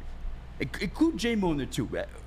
So the question is, who's been Jared Goff's second favorite target? Yeah, who's been his second favorite guy to go to? This is a fun one. It's hard to admit. Uh-oh. It's Sam Laporta. Let's fucking go. It's Sam Laporta. Crazy. And it's just continued throughout training camp. It's just he's becoming one of those security blankets. I know I've talked about it before, but a lot of people have brought up the Josh Reynolds. You know, he's a security blanket for Goff along with Amon-Ra St. Brown. He's looking for Laporta in those ways now. It should just tell you how much he's come along since OTAs. That's what I like to hear, man. Yeah. That's what I like to hear. I like to hear Sam Laporta out there. I talked about him having a big year this year when we first drafted him. Didn't get a lot of backing on that, but I just think like what he brings to this offense is exactly what Ben Johnson is looking for and what exactly plays into the strengths of Jared Goff. He's not going to be a guy that's obviously screaming down the field or anything like that, but when he gets the ball in his hands, he makes people miss and he makes plays in the open field. So when you're looking for checkdowns, 5-yard outs, crossing routes, different things like that, having Amon-Ra St. Brown and now Sam Laporta in the middle of that field, like one of them's either going to have a linebacker or a safety on him at all times. Every single passing play that the Lions run, either Amon-Ra St. Brown or Sam Laporta will have a linebacker or a safety head up on them one-on-one. And that is the what you're going to attack. Like I remember Josh Allen on Bussin' with the Boys saying like if Will Compton came out and tried to guard Austin Eckler in the flat, what do they call it? They call it milk check, like 2%. They call it milk check because he's like if you see a linebacker or a safety on Amon-Ra St. Brown or Sam Laporta, you call barbecue chicken check because that's where the fucking ball is going every single time. Yeah. I mean, it happened in one of the highlight plays. It was on one of Laporta's catches. It was Dear Jack Campbell, fucking trying to make a play. Well, I'm not going down on that one. Jared Goff to Sam Laporta was looking like a beautiful connection. I'm not gonna lie. I guess I had to ask Broder to get the official confirmation on that because it just seems too good to be true, man. It does. It's hard to admit because I feel like all the Lions coaches aren't ready to like hand the keys over to any of the rookies yet. Yeah. Even though we got 3, maybe 4 that are in the mix for starting positions, like Laporta, Campbell, Gibbs, and Brian Branch. Yeah. That's another report I saw at camp too. Brian Branch is looking really good. Brian Branch, yeah, they named. I think it was. I'll find the tweet. I don't think I sent it to Chris, but I'll find it. But it was like CJ, GJ, Brian Branch, and I think it was Kirby was the other one. That like the solid like secondary pieces. It was more so like that second cornerback spot that was like. It's dirty. Yeah, it's dirty, and it's more evident on the defense. But you look at adding guys like Laporta and Gibbs to this offense. I feel like the Lions are almost. This is the first wave of positionless football. Like there's positionless basketball. Yeah. You got guys out there that can play multiple positions well. Laporta looks like a wide receiver. He's basically a wide receiver out there, able to block as a tight end. Gibbs can run and pass. On defense, it's insane what the secondary can do. And every player on the secondary can play nickel, safety, cornerback. Like you look at all Brian Branch, Chauncey Gardner-Johnson, Cam Sutton, they can all do that. And they're using Brian Branch as a hybrid linebacker in some sets. Like, shit's gonna get freaky. Like shit got freaky last year for Ben Johnson. When he got some guys in there, when he got some weapons in there, he could start doing different things, giving Penei Sewell routes, different stuff like that, throwing, crackback passes to Brock Wright as the entire field's going this way. Brock Wright comes screaming across the field that way. He tosses to him, 50-yard touchdown for rumbling, bumbling, stumbling Brock Wright. Aaron Glenn's going to be able to do that same shit with the defense now, getting freaky, sending blitzes, having guys. Imagine like a corner blitz where you have, I don't know, Chauncey Gardner-Johnson and Cam Sutton both come in from one side of the field, and then you've got Tracy Walker and Kirby Joseph over top rotating on those guys. Like, Aaron Glenn's going to get freaky this year with the different positions, the personnel he can switch around, all the different play calls he'll be able to make. We saw him do it last year sparingly, like in the Bears game where he had Aiden Hutchinson standing 10 yards off the field right next to him on the sidelines and then had him get the interception. Like, we know he wants to get freaky like that, but he had so many young guys not really in tune to what this defense wants to do last year. He couldn't open up the floodgates. Now you bring in vets. You bring in guys like Chauncey Gardner-Johnson, like Cam Sutton. You're getting back at Tracy Walker. These guys have played football. They know what to do in the NFL, so now you can get a little freaky out there because he knows these guys aren't going to blow coverages or assignments. And you hit it right on the money. The fact that it's Aaron Glenn, like he wants to play man coverage and he wants to blitz. And now he can do that, not only with the upgraded secondary pieces he has, but with that versatility, he can just mix and match all these guys. And we haven't even talked about the edges and the linebackers, which are the exact same thing. That's the other freaky matchup that I'm expected to see this year in certain situations is James Houston. You know what I'm saying? Between like the linebacker, edge rusher hybrid, but like actual dropping gap into like linebacker coverage or assignments, because that's what he truly played back at Florida when he played like high level football before going. And I'm not saying no knock against Jackson State. Yeah, no knock against Jackson State, but you watch the tape on him as an edge rusher at Jackson State. It was like Broder going play against a fucking middle school right now. It's just like it's just the difference in games. But here is a tweet that I got that information from, and I obviously have Broder here to confirm it. It's from Benjamin Solak of The Ringer. One of my go-tos on it's like the nerds. Fire. They'll always bring the fire content, but here's his tweets coming out of camp over the weekend. The first one is, leaving Lions camp, my biggest takeaway this offseason plans are throwing a lot of passes to Sam Laporta, confirming everything that our guy Matt Broder just said too, which is fucking nuts. It's his rookie year. You already know how like rookie year tight ends, like you want to simmer down on the expectations, but this is the nerd we have on it. This is a beat reporter we have on the same takeaways. And Gibbs, the third guy, that's another rookie. Is there truth to that as well, Broder? Yeah, I think Jared Goff's gonna spread the wealth a little bit more on offense, but he's gonna be looking for those three guys. I wouldn't be surprised if it was 70-75%, and that's I think still high. And then here goes the second tweet about the defense, and here are the names that I missed in the first one. Although we'll talk about when we come back. He says Kirby, Gardner-Johnson, Sutton, and Branch are 4/5 of a real solid secondary. It's the final spot that's worrisome. Talking about the second quarterback spot, obviously, if you're talking about Sutton in that mix too. A lot of first-team reps or snaps for defensive tackle Broderick Martin. Big fella, nose tackle, been a weakness for a while. Huge if he can rotate in year one. And he puts eye emojis next to Derek Barnes. What's up? Derek Barnes looking good out there? I saw a couple of interceptions last week. He's had a good camp, and he's actually looked good coming off the edge, blitzing the quarterback more in the last week rather than a traditional coverage linebacker position. So he's one, and they talked about it early in camp. He's one that's coming. He's not going to go away quietly. And the fact that we could have him and Malcolm or whoever the second line of linebackers is it's special. There's a lot of depth on this team this year.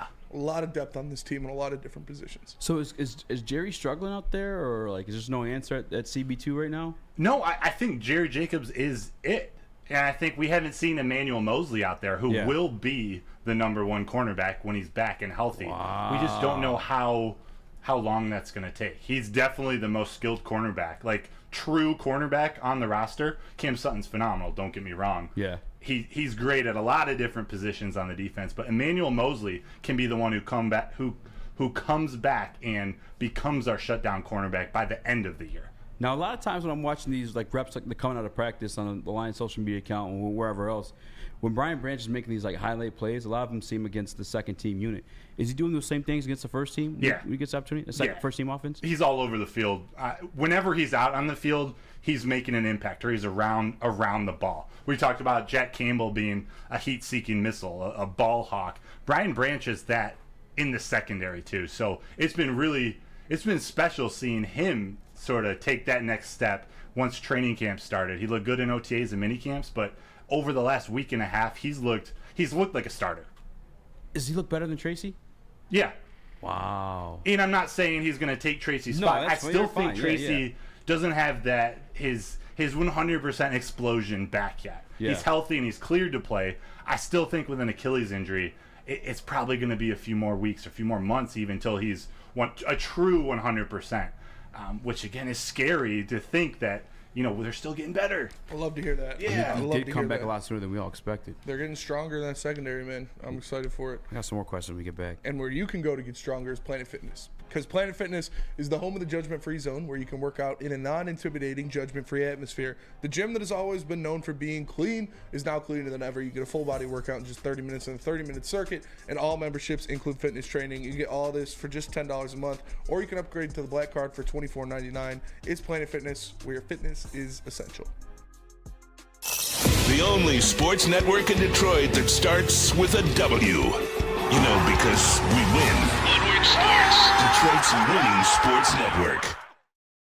Big Boy Strawberry Fest has officially arrived, and we're here to show you the very best flavors of the season. Satisfy your sweet tooth with our deep-fried vanilla Oreos, strawberry hot fudge cake, and a slice of our classic strawberry pie. But that's not all. Cool off on a refreshing summer splash salad, or savor the flavors of our chicken Caesar wrap and strawberry bacon chicken wrap. And for breakfast lovers, don't miss out on our strawberry hotcakes or our mouth-watering red velvet waffle. Strawberry Fest is something for everyone. Celebrate the sweet season with us at Big Boy. A ton of fun, a ton of sports, and a ton of man-meat. Welcome to the Woodward Heavyweights, live daily 5 to 7 p.m. on Woodward Sports. What up, though? Welcome back to Woodward Heavyweights live on WoodwardSports.com. I'm your boy Eazy, joined by my guy Spinball Rex. What up, though? Young Chris, Matt Burrow on the ones and twos. Before we went to break, hit the like button if you haven't already. 5-star review on podcast platforms. If you were here during the portion of the show, we said we'd be able to break the Detroit Lions news that's not been leaked but teased. We were also told we cannot report on that, otherwise we would be watching from your side of the screen, unfortunately. Apologize for that blue ball, or whatever you guys want to call it. But we do have Detroit Lions beat reporter in the building, Matthew Broder, joining us. There was a lot of hype surrounding the rookie linebacker Jack Campbell the first couple weeks of training camp. I've kind of noticed that slowed down. I also saw him in the highlight tape of Sam Laporta on the nasty catch right out of the sideline. Is he still looking like the first-round hybrid freak he did the first week of training camp? The meat missile? The meat missile. I'm not calling him that. Right, Jason Elder? I messed that one up. The meat missile. He looks fine. That play to Laporta, to me, that's more about Jared Goff than it is nasty. About Jack Campbell. I don't remember that play live. I don't know how it developed with Jack Campbell, where he was. But throughout training camp, he's been fine in coverage. He's been getting better. It's not like he's going to be a lockdown linebacker in coverage yet, but he's definitely trending that way. That play isn't one to say, oh, it's on Jack Campbell. Yeah. He's looked good. Where's he shine the most? Is it the run game or pass game? It's the run game. Yeah. He's one of those guys, like I just mentioned with Brian Branch. He just finds the ball. He's one that just the meat missile. I keep wanting to say heat-seeking missile. The heat-seeking meat missile. There you go. Or the meat-seeking missile. No, that's worse. Pause. That's way worse. That's worse.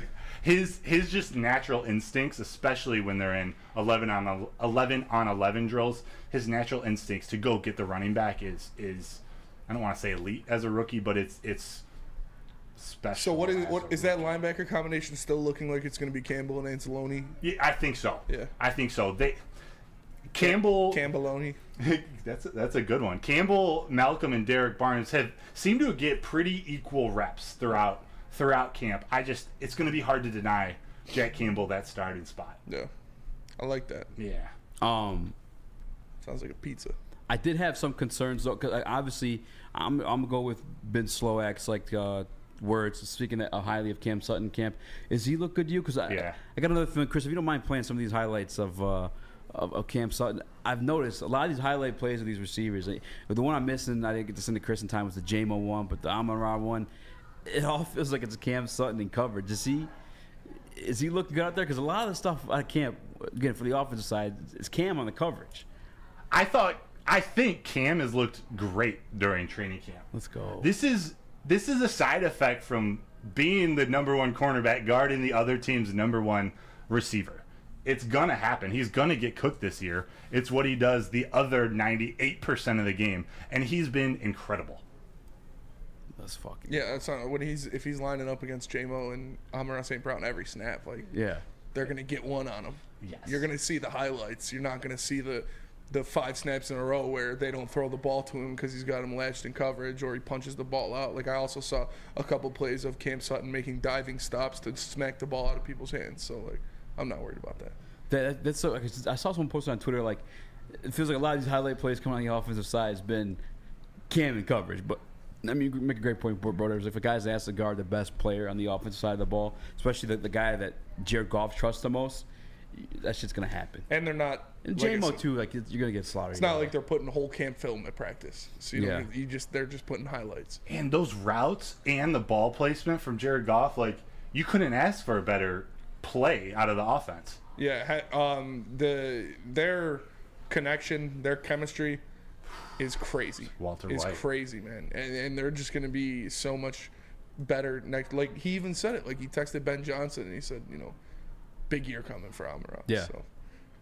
Yeah, the part that blows my mind even more, because we knew about the Amon-Ra stuff, which actually I will say is crazy, is I listened to the podcast he did with Part of My Take, and he said that he's taken strides in what was already a great game. And talking about Amon-Ra St. Brown, we obviously heard the reports of him wanting to take his route tree deeper, run a little bit more deeper routes. I'm buying into the hype. Not so much expecting these large leaps in productivity, but I just want to see it, because what more can this guy do? He's already been great, and in my eyes, I mean, really, he's not the explosive athlete JMO is. I don't know if expecting the deep route tree either. I don't know, man. I just know I'm excited to see it, to have this much confirmation on it. I'm not a big. He can only get better. I mean, but it's crazy how much better you get than he's been great. He can put up 1,200 yards instead of 1,000. He can put up 10 touchdowns instead of 6. The guy is just going to be a magnet to the ball this year. Jeez Louise, man. We do got some other news with Jared Goff, and is this one. He in the same interview with Part of My Take, he kind of took some shot at the Detroit Lions media. I wonder what you guys think he's talking about. This is from Jared Goff from the Part of My Take podcast. He says, I think there's a lot of members of our media that have an easy time writing bad things, and they have for quite some time. And then we kind of flipped the script, and it was almost like they ran out of good things to write, or things to write, just in general. What do you think he's talking about? I mean, he's just talking about, beat writers in Detroit that have been there for so long. These guys that have been on the Lions beat for 20, 30, 40 years he's not wrong. They haven't had a lot of great things to write about. So I'm not going at them. I'm not blaming them. They haven't had a lot of great things to write about, and it's a lot easier as fans that we are, and how excited we can get on camera.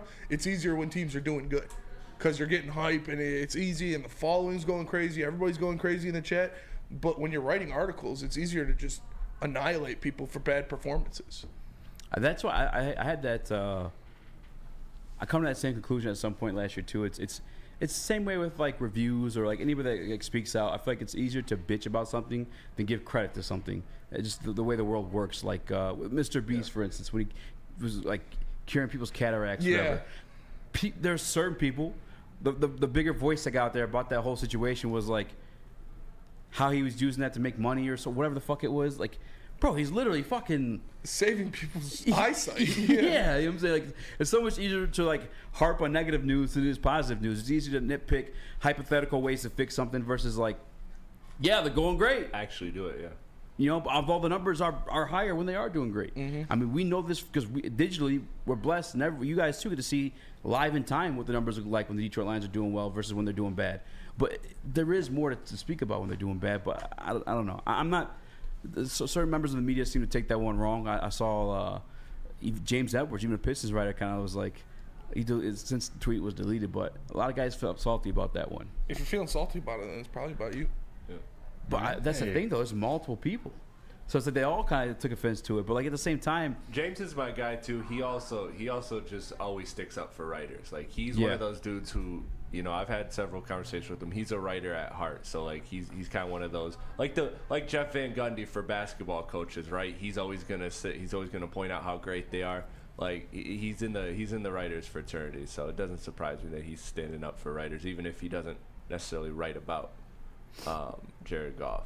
Yeah, I just know we're safe because we don't write. Yeah. Well, I mean, we talk. Yeah. I got to be honest with you. But he said write, not talk, so we good. Let it fly, baby. Yeah, you're right. Yeah, we're good. Hendon Hooker, week 1. Well, we see the impressions on some of those Instagram reels and, you know, kind of talking choppy and spicy. Yeah.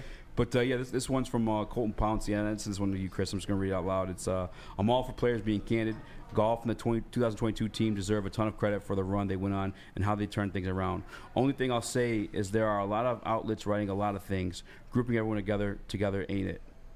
So he seems kind of hurt about that one. That sounds kind of soft, too. Like, he's not grouping everyone together. Yeah. He's saying the guys in the media that have been writing bad or have been writing bad things about them. Yeah, I think if that's not you, then that's not you. If I were to pinpoint one person who I think he was talking about, I think it's Burkett. You think so? Remember Burkett asked Holmes a quarterback question at the end of the season presser, and Holmes kind of snapped at him yeah. Not even a snap, like a snarky, what do you think, Dave? Oh, Dave, we knew you were going to ask that question. I think that's it, because Dave was also on the new QB train for 3 years now. I know he's part of the Trey Lance train with myself, which might be looking like a Mr. Beast video. That one's crashed into a pit. And he's also taking a quarterback this year too. But it's Detroit Supremacy says he's talking about you, Eazy. It could. He very well could be, but he's talking about media writing. I wrote one article. I don't know how to write. Yeah, I don't know how to write. I'm just talking from the mic. Even Jerry Reithman said something to say too. He said, if you truly think the Lions media ran out of things to write, you were never looking in the right place. If people only knew what that media room looked like every December for 4 to 12 years, no one is having fun and everyone's running out of things to write. He just contradicted himself in the same tweet. Yeah, I don't like I said, no reason to get butthurt over it. If it's about you, you know it's about you, and that's why you're getting upset. Yeah. If it's not, if you don't just only put out negativity, then it's not about you, and move on. Well, and here's the thing too is Jared allowed it to say and feel however he wants because he is the butt of a lot of criticism. Yeah. But also deservingly so in some situations. I mean, that's how it works when you're an athlete. And as a journalist, I got my degree in sports journalism. I've written a lot of articles in my day. If you're getting mad about what an athlete says about the media, that shit always confuses me.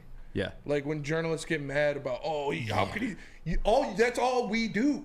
Literally. Is break down whether they're good or bad or what happens and what they did. And so you can just constantly shit on them or constantly prop them up. Yeah. But if they shit on you once in an outspoken interview, how dare you, bro? Yeah. That's real Spiro energy. Yeah, get over yourself, man. Don't talk shit and then fucking when it gets thrown back at you, fucking crumble and cry and look for fucking play the cop out. That's weak. Yeah. You're 100%. If Jared Goff wanted to walk up to me and be like, "Hey, Spenny, I heard you used to talk shit. Heard you been talking shit. Guess what? I make hella more money than you. My bitch is way better than yours, and you're fat and stupid." I'd be like, "Yeah, I mean, you're not wrong. You're not wrong. You're not wrong. Yeah, I already do all those things. Guess what? Hendon Hooker's taking spots now. I'm just kidding. No, I mean, it is what it is, man. If you're gonna talk shit, you can't just not expect somebody to talk shit back. Yeah, I saw this from Jared Goff. I was like, damn, all right, I respect it. Yeah, and that's the other thing too is Jared Goff also spoke on this during the season when the criticism was coming. He was like, "Hey, I'm not playing good. What do you expect? What do you expect these articles to be about?" And that's the other part of it. I think he understands that, and if he has to have that internal, I guess, feud or beef with the media, let it burn. Because if it's making you perform better, if it's driving you to outperform the first 6 games of last season, fucking keep feeding off it. I'm all for it. I mean, you look at Amon St. Brown. One of his biggest motivations, he looks at every practice or before every game, is that list of wide receivers drafted before him. Like it's okay for a guy to have that as his motivation. And if the team that I'm rooting for, if it's motivating you and help you perform better for that team, I'm all for it. I'll talk more shit if I need to. Damn. I'll even write it down. Running from the cops on Woodward. Someone running from the cops. Yeah. Oh yeah. Bike is flying down. Oh, he's gone. But yeah, I'll never be mad about an athlete speaking up about the media and stuff like that, unless it's like if they're not answering questions or like get mad about certain, like that's the media's job, is to ask questions. So if you're attacking people and their personal credibility from either side, a media person doing that or an athlete doing that to a media person, it's not a good look. But this wasn't that. This was just him saying, yeah, you guys must be bored now because you've been writing bad articles or negative articles about the Lions for so long. Like, so what, man? Why do you get so butthurt about it? And real quick, if I may, before we go to break too, is like I'll keep it a buck as well. Like, media continued to want a quarterback in the draft after the turnaround and everything like that. Yeah. But hey, like I said, let it fuel you, let you be great from it. I get fueled by the same things at times. That's why you think I take shots at Joey 2 times every time I'm right. Every profession has things you have to accept. Like, that's just what it is at the end of the day. And for this one, it's you have to be able to stand by the words you either speak or your actions on the field / court, wherever. 1,000%. And guys, you need some insurance if you can't handle it. Because now that summer's here, it's important that you make sure you're properly covered. Whether it's grad party, group people over enjoy the lake or pool, your liability exposure increases significantly in the summertime. Let Swiss Insurance Group review your coverage and make sure you are protected from unexpected loss. Check out Swiss Insurance at swissins.com or call Mark today at 248-800-4177. It's Woodward Heavyweights. We'll be right back. Woodward Avenue, the first paved road in America. Woodward Sports, the first sports network born in Detroit and made for Detroit.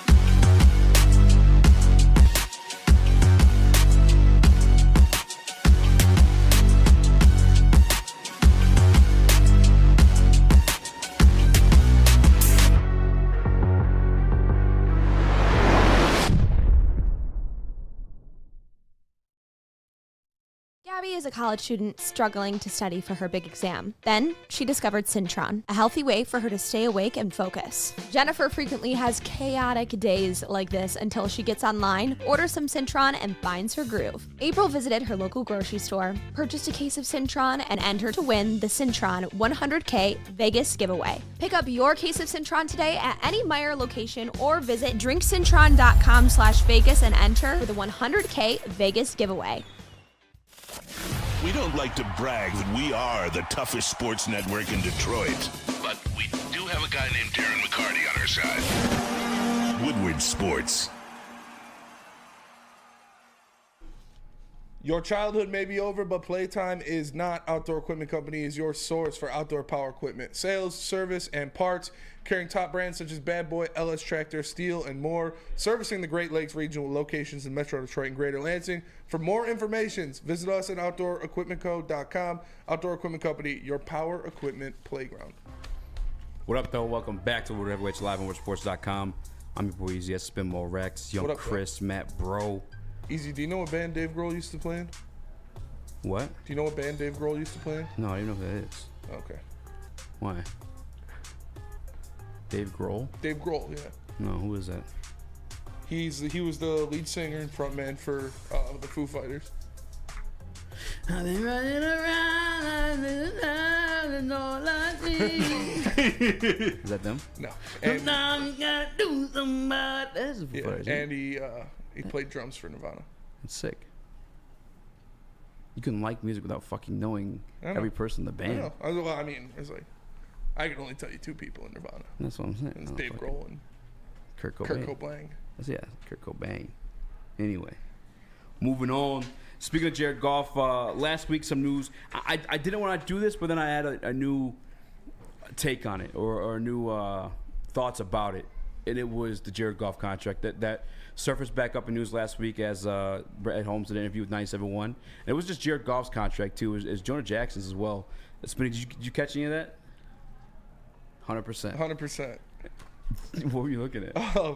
Detroit Supremacy said Sherman is joining Skip Bayless on Undisputed. I saw that Lil Wayne shit. Did you see that? That'd been awful. I love Lil Wayne. I think it's happening. That'd be awful too. Dude, fuck me. By the way, I'm pretty sure that song I sang was Foo Fighters. Yeah. Oh, well, why you tell me it wasn't? I do, but the Jared Goff contract stuff. The news resurfaced about it last week. Bro, I guess I'll get your take on this one too while we have you. But what do you make of it? That partnered with Jonah Jackson too, actually. By the way, I think it's Kings of Leon. Leon? Oh, that's that song. I think you somebody. What do I think of Jared Goff's contract and Jonah Jackson's contract? Yes. Both of them.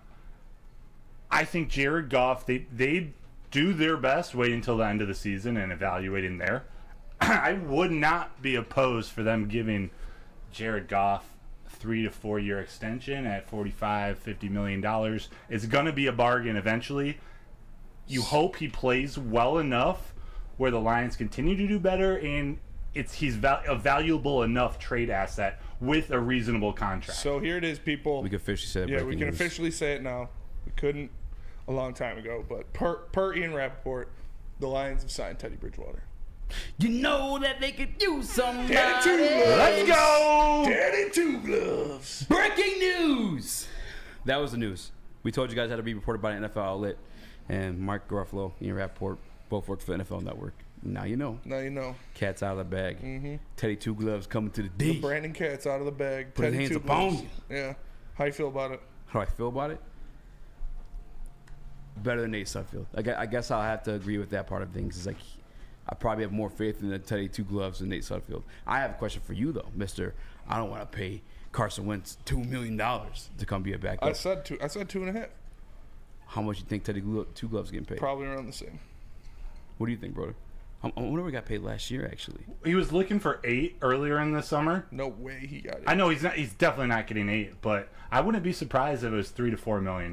Yeah, they signed him to a 1-year deal. 1 year. 1 year. Oh my. Per Pride of Detroit. 1 year, $6 million. $6.5 million. 1 year, 6.5. Is that no, what you saw? I'm looking at that's from last year. Oh yeah, no. Per Pride of Detroit, I don't see a dollar sign on it yet, but Pride of Detroit says they signed him to a 1-year deal. There's the breaking news, everybody. I hope you're happy. I apologize. We started the show off with a certain topic for a certain reason, but because I was kind of pissed off. I'd rather have fucking Carson Wentz. Yeah, Carson Wentz over. Yeah. Chris, what are you gonna say? Does this in any way signal to you? You brought it up earlier that the Lions brass thinks that there is a better chance of them competing this year than they've let on. Because remember, before the draft and everything, they were always saying, we're still a few players away. We're still figuring out a lot of things. Boom, boom, boom. But now we got all this hype. Is there a chance that Lions brass is sitting back looking at everything that they got this offseason, including a draft where they allegedly got damn near every player they wanted, and they're saying, you know what? Our window might actually be starting this year. No, I think that is part of it. I mean, because you also had a guy in Nate Sudfeld that's also part of it. I think too is like you had Nate Sudfeld, which Ben Johnson kind of was speaking highly about in the beginning of camp. At least he said he was excited to actually have him in camp and see him be able to do some of the things they thought he could do when they made the initial signing. But I think that's part of it. I think the whole situation with the 49ers is part of it too, having an extra quarterback. I think there's some unrelated not unrelated, but maybe some situations going on with Hendon Hooker that may be part of that as well. I think it's all just kind of meshes together. It's just something that does make sense. As much as like I'm gonna be straight up with you, I'm not overly excited about the Teddy Two Gloves. It's not Teddy Two Gloves. Yeah, it's not because of like I didn't want it or anything like that, but it's just like I don't expect much out of Teddy Two Gloves, even in a situation where he was forced to start in the absence of Jared Goff. Heaven forbid that happened, knock on wood. But because I seen him as the backup last year take over a great offense, and it didn't work out. Didn't do too much. Yeah. I think he was like 2 for 2, 2 touchdowns, 2 interceptions. Teddy Two Gloves. 0 wins out of 2 touchdowns, 2 interceptions, 2 gloves. But I must admit that he is the upgrade over Nate Sudfeld. He's definitely an upgrade over Nate Sudfeld. That's not a debate. That's just fact. If Jared Goff, God forbid, rolls an ankle, breaks a rib, something like that, has to miss a week or two, yeah, you feel more confident with Teddy Two Gloves than you do with Nate Sudfeld out there. But, I mean, I still don't expect a win. Even if it's Teddy Two Gloves. Like, I don't expect him to come in. Like you said, we saw it last year when he went in there for Miami. couldn't get the job done. That offense is pretty damn good too. So we'll see. Is it an upgrade over Nate Sudfeld? Yeah, for sure. Is it something I'm excited about? And like, yeah, Super Bowl. I'm like, no. Yeah. There is, if you want a positive spin on it, I mean, there is this. Teddy Bridgewater did formerly play for the New Orleans Saints after he got that big deal. I think it was from, not a big deal, but bigger deal than we all expected from Carolina. And I think he did go on a little bit of a winning streak over there. And I mean, that could be the difference. It's like Dan Campbell was part of that coaching staff. Did he win? Wasn't he 5-0 filling in for Drew Brees in like 2017? Yeah, no, he had a very good stretch. Yeah. A long time ago. That's a long time ago. So if you want some positive spins on the story, I mean, that's what I would look at. As alongside Dan Campbell, as Broder said, 5-0 on a stretch of New Orleans Saints, filling in for Drew Brees. And just as Chris said, too, maybe it's part of the mixture, I believe, but another main reason being they think they're going to win something this year. There's something to fight for this year. Teddy Two Gloves. Does this tell you guys anything about Hendon Hooker's future? Yeah, that's a one-year deal. It doesn't say anything about the future for me. It just says right now that they're looking for a guy that, like I said, has a break glass in case of emergency. You know, if he does, Jared Goff, God forbid, has to miss a game or two because of a toe or an ankle or something like that. You got a guy that's been in there. He's gotten wins in the NFL before, so. I wonder if he's going to. 2 whole gloves. Wonder if he's going to play this Friday. Opening. What do you think, Broder? It depends how what they expect out of him. It would be 2 full practices and a walkthrough. My guess is he doesn't play very much on Friday. Probably plays in 2 weeks against the Jaguars. Yeah. And they just give a lot of work to Sudfeld and Adrian Martinez if they didn't, automatically waive, not automatically, if they didn't waive Martinez at the state. What's the word?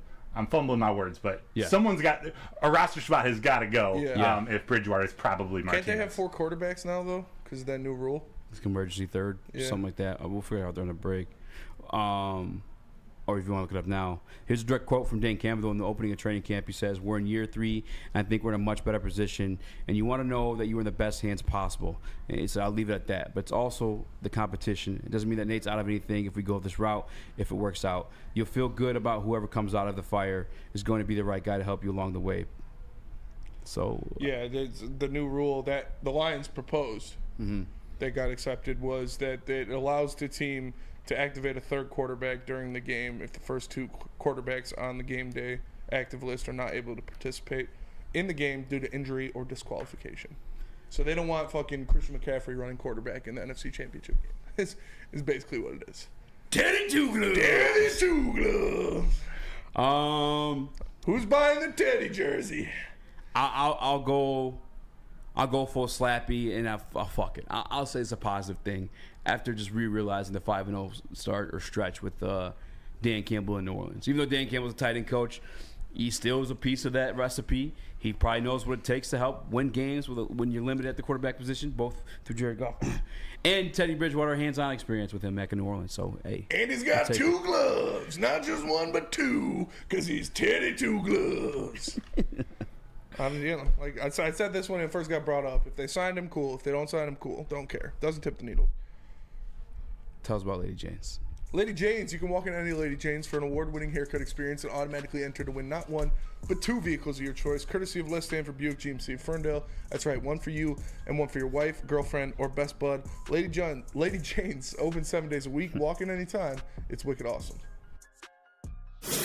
We aren't quite sure if they consume more beer or sports. Either way, the heavyweights are here. Live on Woodward Sports, daily 5 to 7 p.m.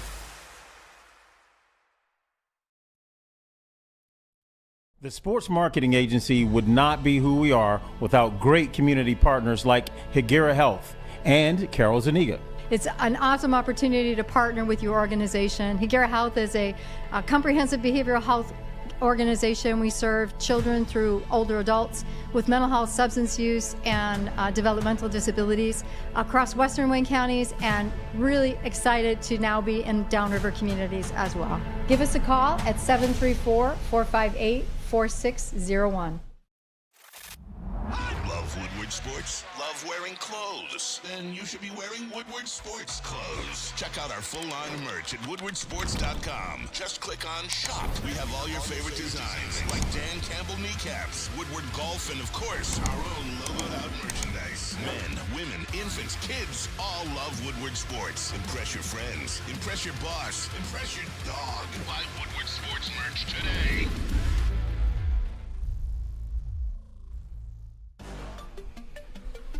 Buongiorno.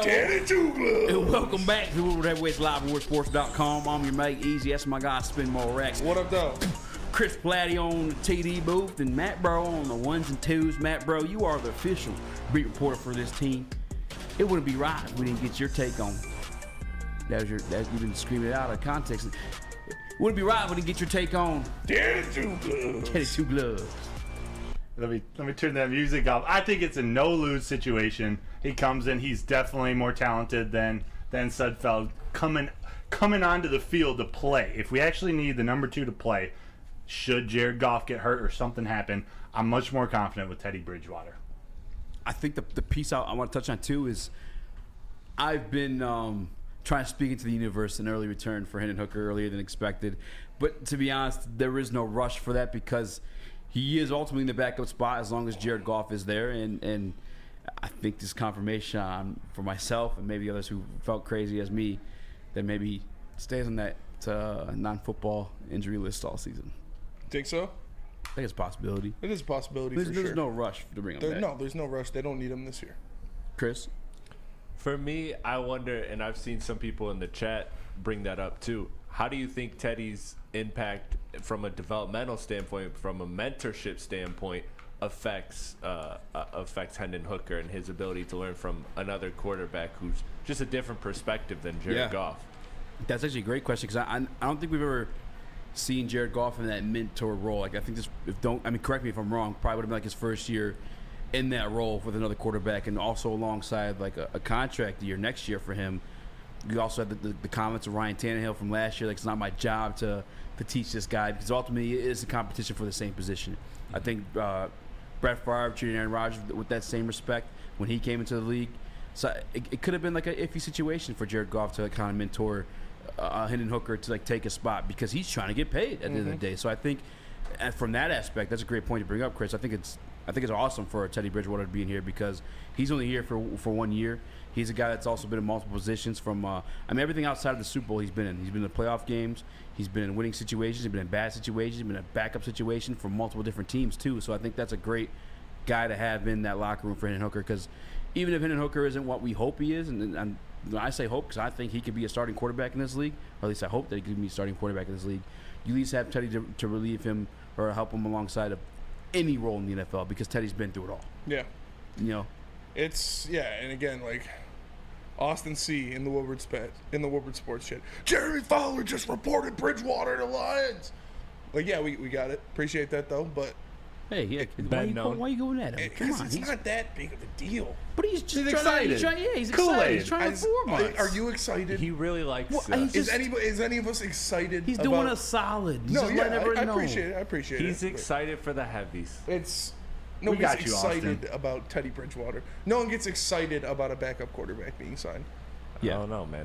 They ate up that David Blau hype last year at camp. Last year, that's 2 years in a row now. We've had some controversy, but like, regardless of what we speculate, this does signal something. Like they sign him for a reason, and it likely is something positive. Whether it's they think they're a real contender and want to have this insurance policy, or it's they think Hendon Hooker is farther along, I'd say, than they may have planned, and they need that true mentor for him to get him ready for next season.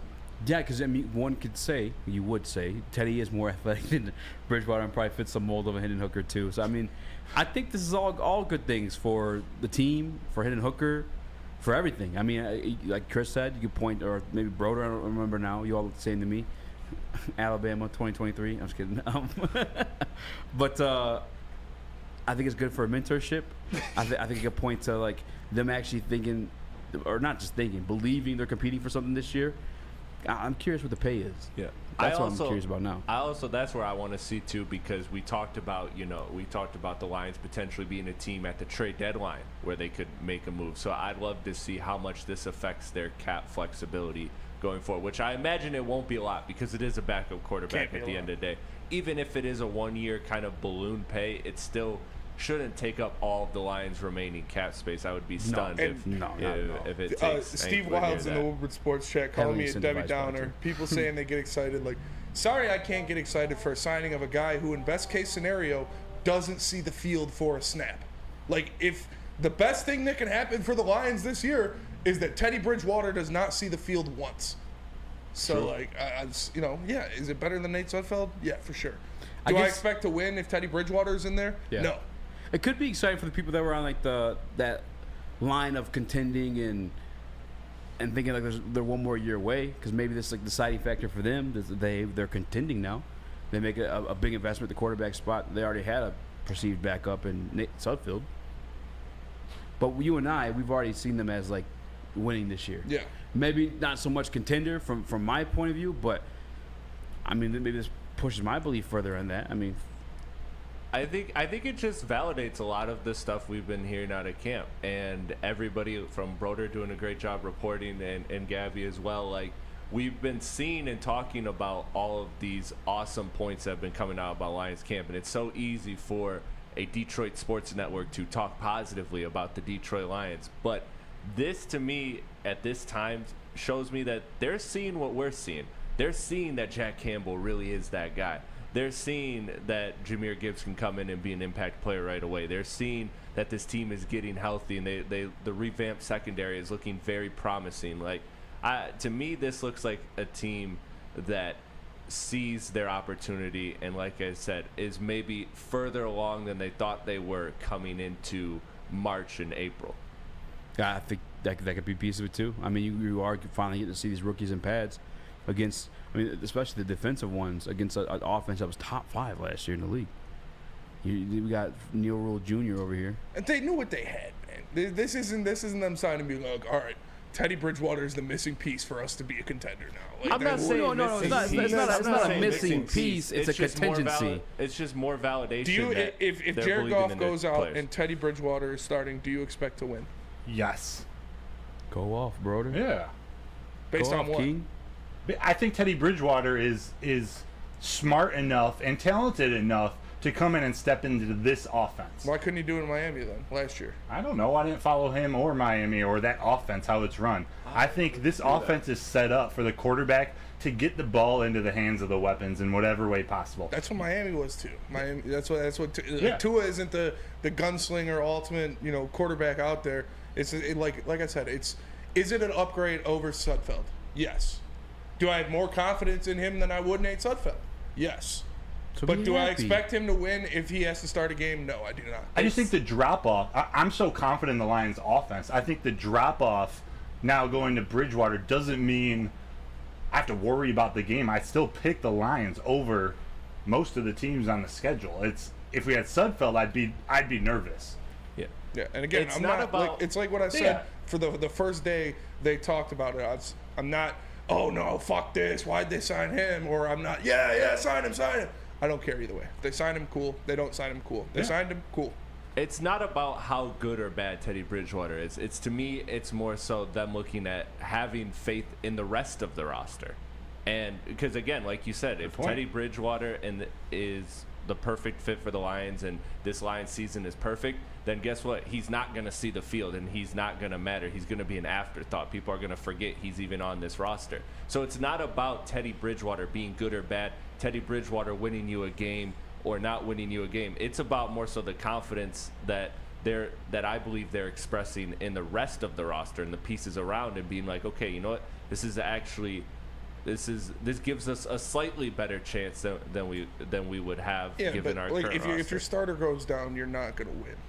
Unless you got a rookie coming up that you think's going to be sick. Yeah. Like I said, who's the backup for the Chiefs this year? Me. Blaine Gabbert. Blaine Gabbert. Oh, great. Who's the backup for the Bills? Me. Who's the backup for the Bills should Bengals? sign Marcus Mariota. Is he still in a contract anywhere right now? No, Marcus Mariota's in Philly. He's Philly? Yeah. Oh, damn. Oh, yeah, Gardner Minshew's in Indianapolis. It's just like... Just, but you're missing the whole point. Listen, listen. The explosion of the hype over it is what is like, all right, relax a little bit. It's a backup quarterback. Best case scenario, he doesn't touch the ball once. I think you're missing the point, man. They cut Jared Goff now. Yeah. You got Teddy Bridgewater on a super cheap deal. And now we're winning the Super Bowl with Teddy Two Gloves. It's true. Yeah. We got the laugh track? Oh, yeah. Let's go. Cut Jared Goff's trade for T. Higgins and Aaron Donald. That's what I'm saying, baby. What you mean? You're missing it all. Yeah. No, I think I just want to positively in my head, partly because I'm a Detroit Lions fan, but also actually because I think it is another guy that's going to truly mentor a guy like Hendon Hooker in this league.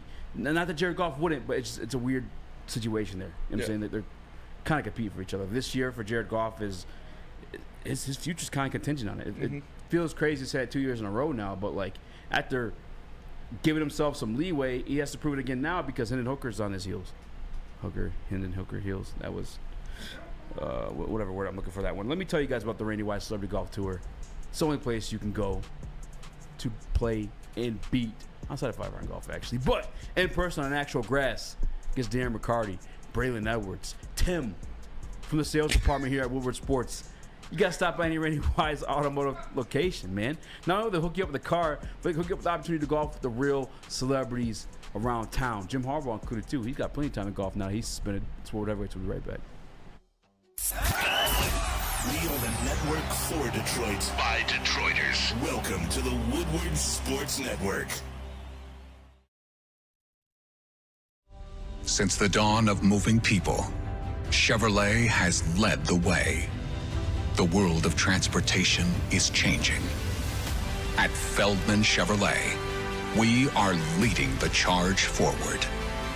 With every electric vehicle, every mile traveled, one Feldman at a time. The company that puts more Chevys on Michigan roads is now the #1 name for Chevy electric vehicles. Hey, this is Mr. Kearney, Chief Academic Officer at Academy of Warren. I want to welcome you to the brand new field house. The state-of-the-art facility has a regulation basketball court, volleyball court, soccer field. It can be used for 7-on-7 football. Our K-8 academic features AM, PM, latchkey, small classroom sizes, Learning Street, futuristic media center, free breakfast and lunch, Holton Mifflin curriculum, academic games, K-8 athletics, and more. Enroll today at academywarren.net. Have an opinion? Make sure it's seen and heard. Corner, jumper, tweet us, hop on the YouTube chat, slide in the DMS at Woodward Sports on all social media. Guys, I gotta tell you about something real quick here. It's Mark White. When buying or selling real estate, flexibility and control over the sales process is key. Sellers, how would you like the freedom of canceling your listing agreement at any time for any reason with no penalty?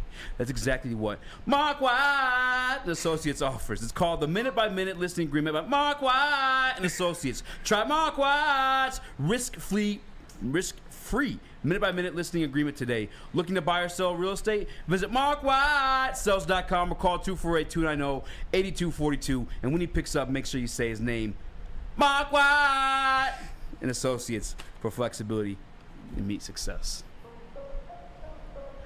Buongiorno! Arrivederci. Welcome back to the World Heavyweights live on WoodSports.com. I'm Eazy at SpeakeasySports_. That's at Spinmore Rex. What up, though? At the real Cliff Platty, not the fake Platty. Not the fake one. Easily Fake one's a Bears confused. fan. Can't trust them. Can't trust them.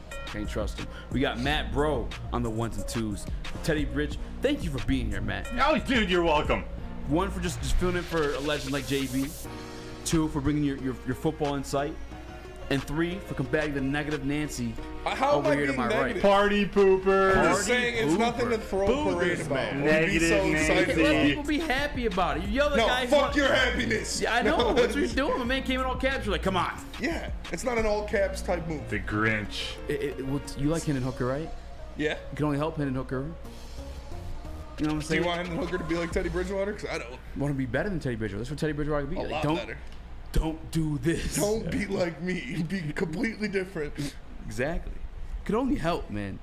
You can only help. Speaking of help, we promised to get to this, and I do want to get to this because it's my fucking dog, Cade Cunningham, officially back from injury. We knew that, but also scrimmaging against Team USA players. Yep. And from all kind of reports, not just like the local media was putting in that work. I mean, I'm talking about national accounts were doing Cade Cunningham highlights and threads. Like, he was doing work out there. Mm-hmm.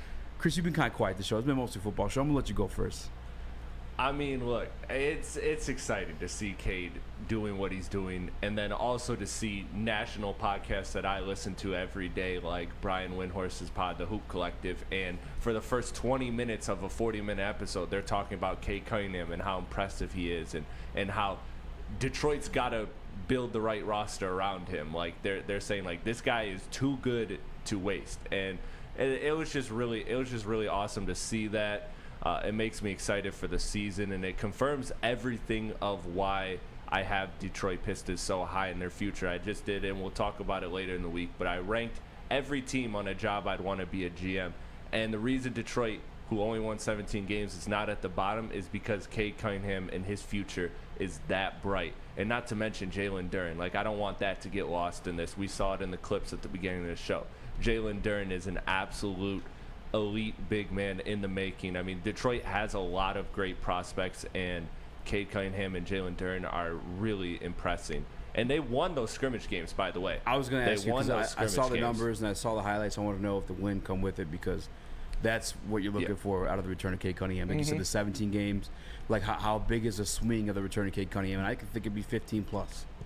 I mean, if he can be able to make that impact right away, that 15 is a lot from one player. But again, when you factor in the Monty Williams hire and all that, you can get to 15. That's very realistic, especially if Cade is anything like he looks. And I'm surprised that if either of you listen to a podcast, you guys didn't pick out one minute point. Is that they had Cade Cunningham specifically when they were doing the scrimmages playing like Luka Doncic. Mm-hmm. And that was not because he is Luka Doncic. If you listen to the whole quote, it's because of them projecting to face Serbia. I think it's because he's closer to Luka Doncic than he is Jason Tatum. Way closer to Luka Doncic. I don't know. I think the exact words were, he's more like Jason Tatum with handles, but we want to try to see him play Luka Doncic. No, but all jokes aside, he looks great. He looks healthy, and it's going to be an awesome season to watch, regardless of how many wins they get. This is a great player to watch. Yeah, I'm excited. You love hearing it. You love hearing this. You love seeing him go at guys like Jalen Brunson, Tyrese Halliburton, guys that are projected to be, top 5 guards in the Eastern Conference, and he's just giving them business all day. So I love to see that.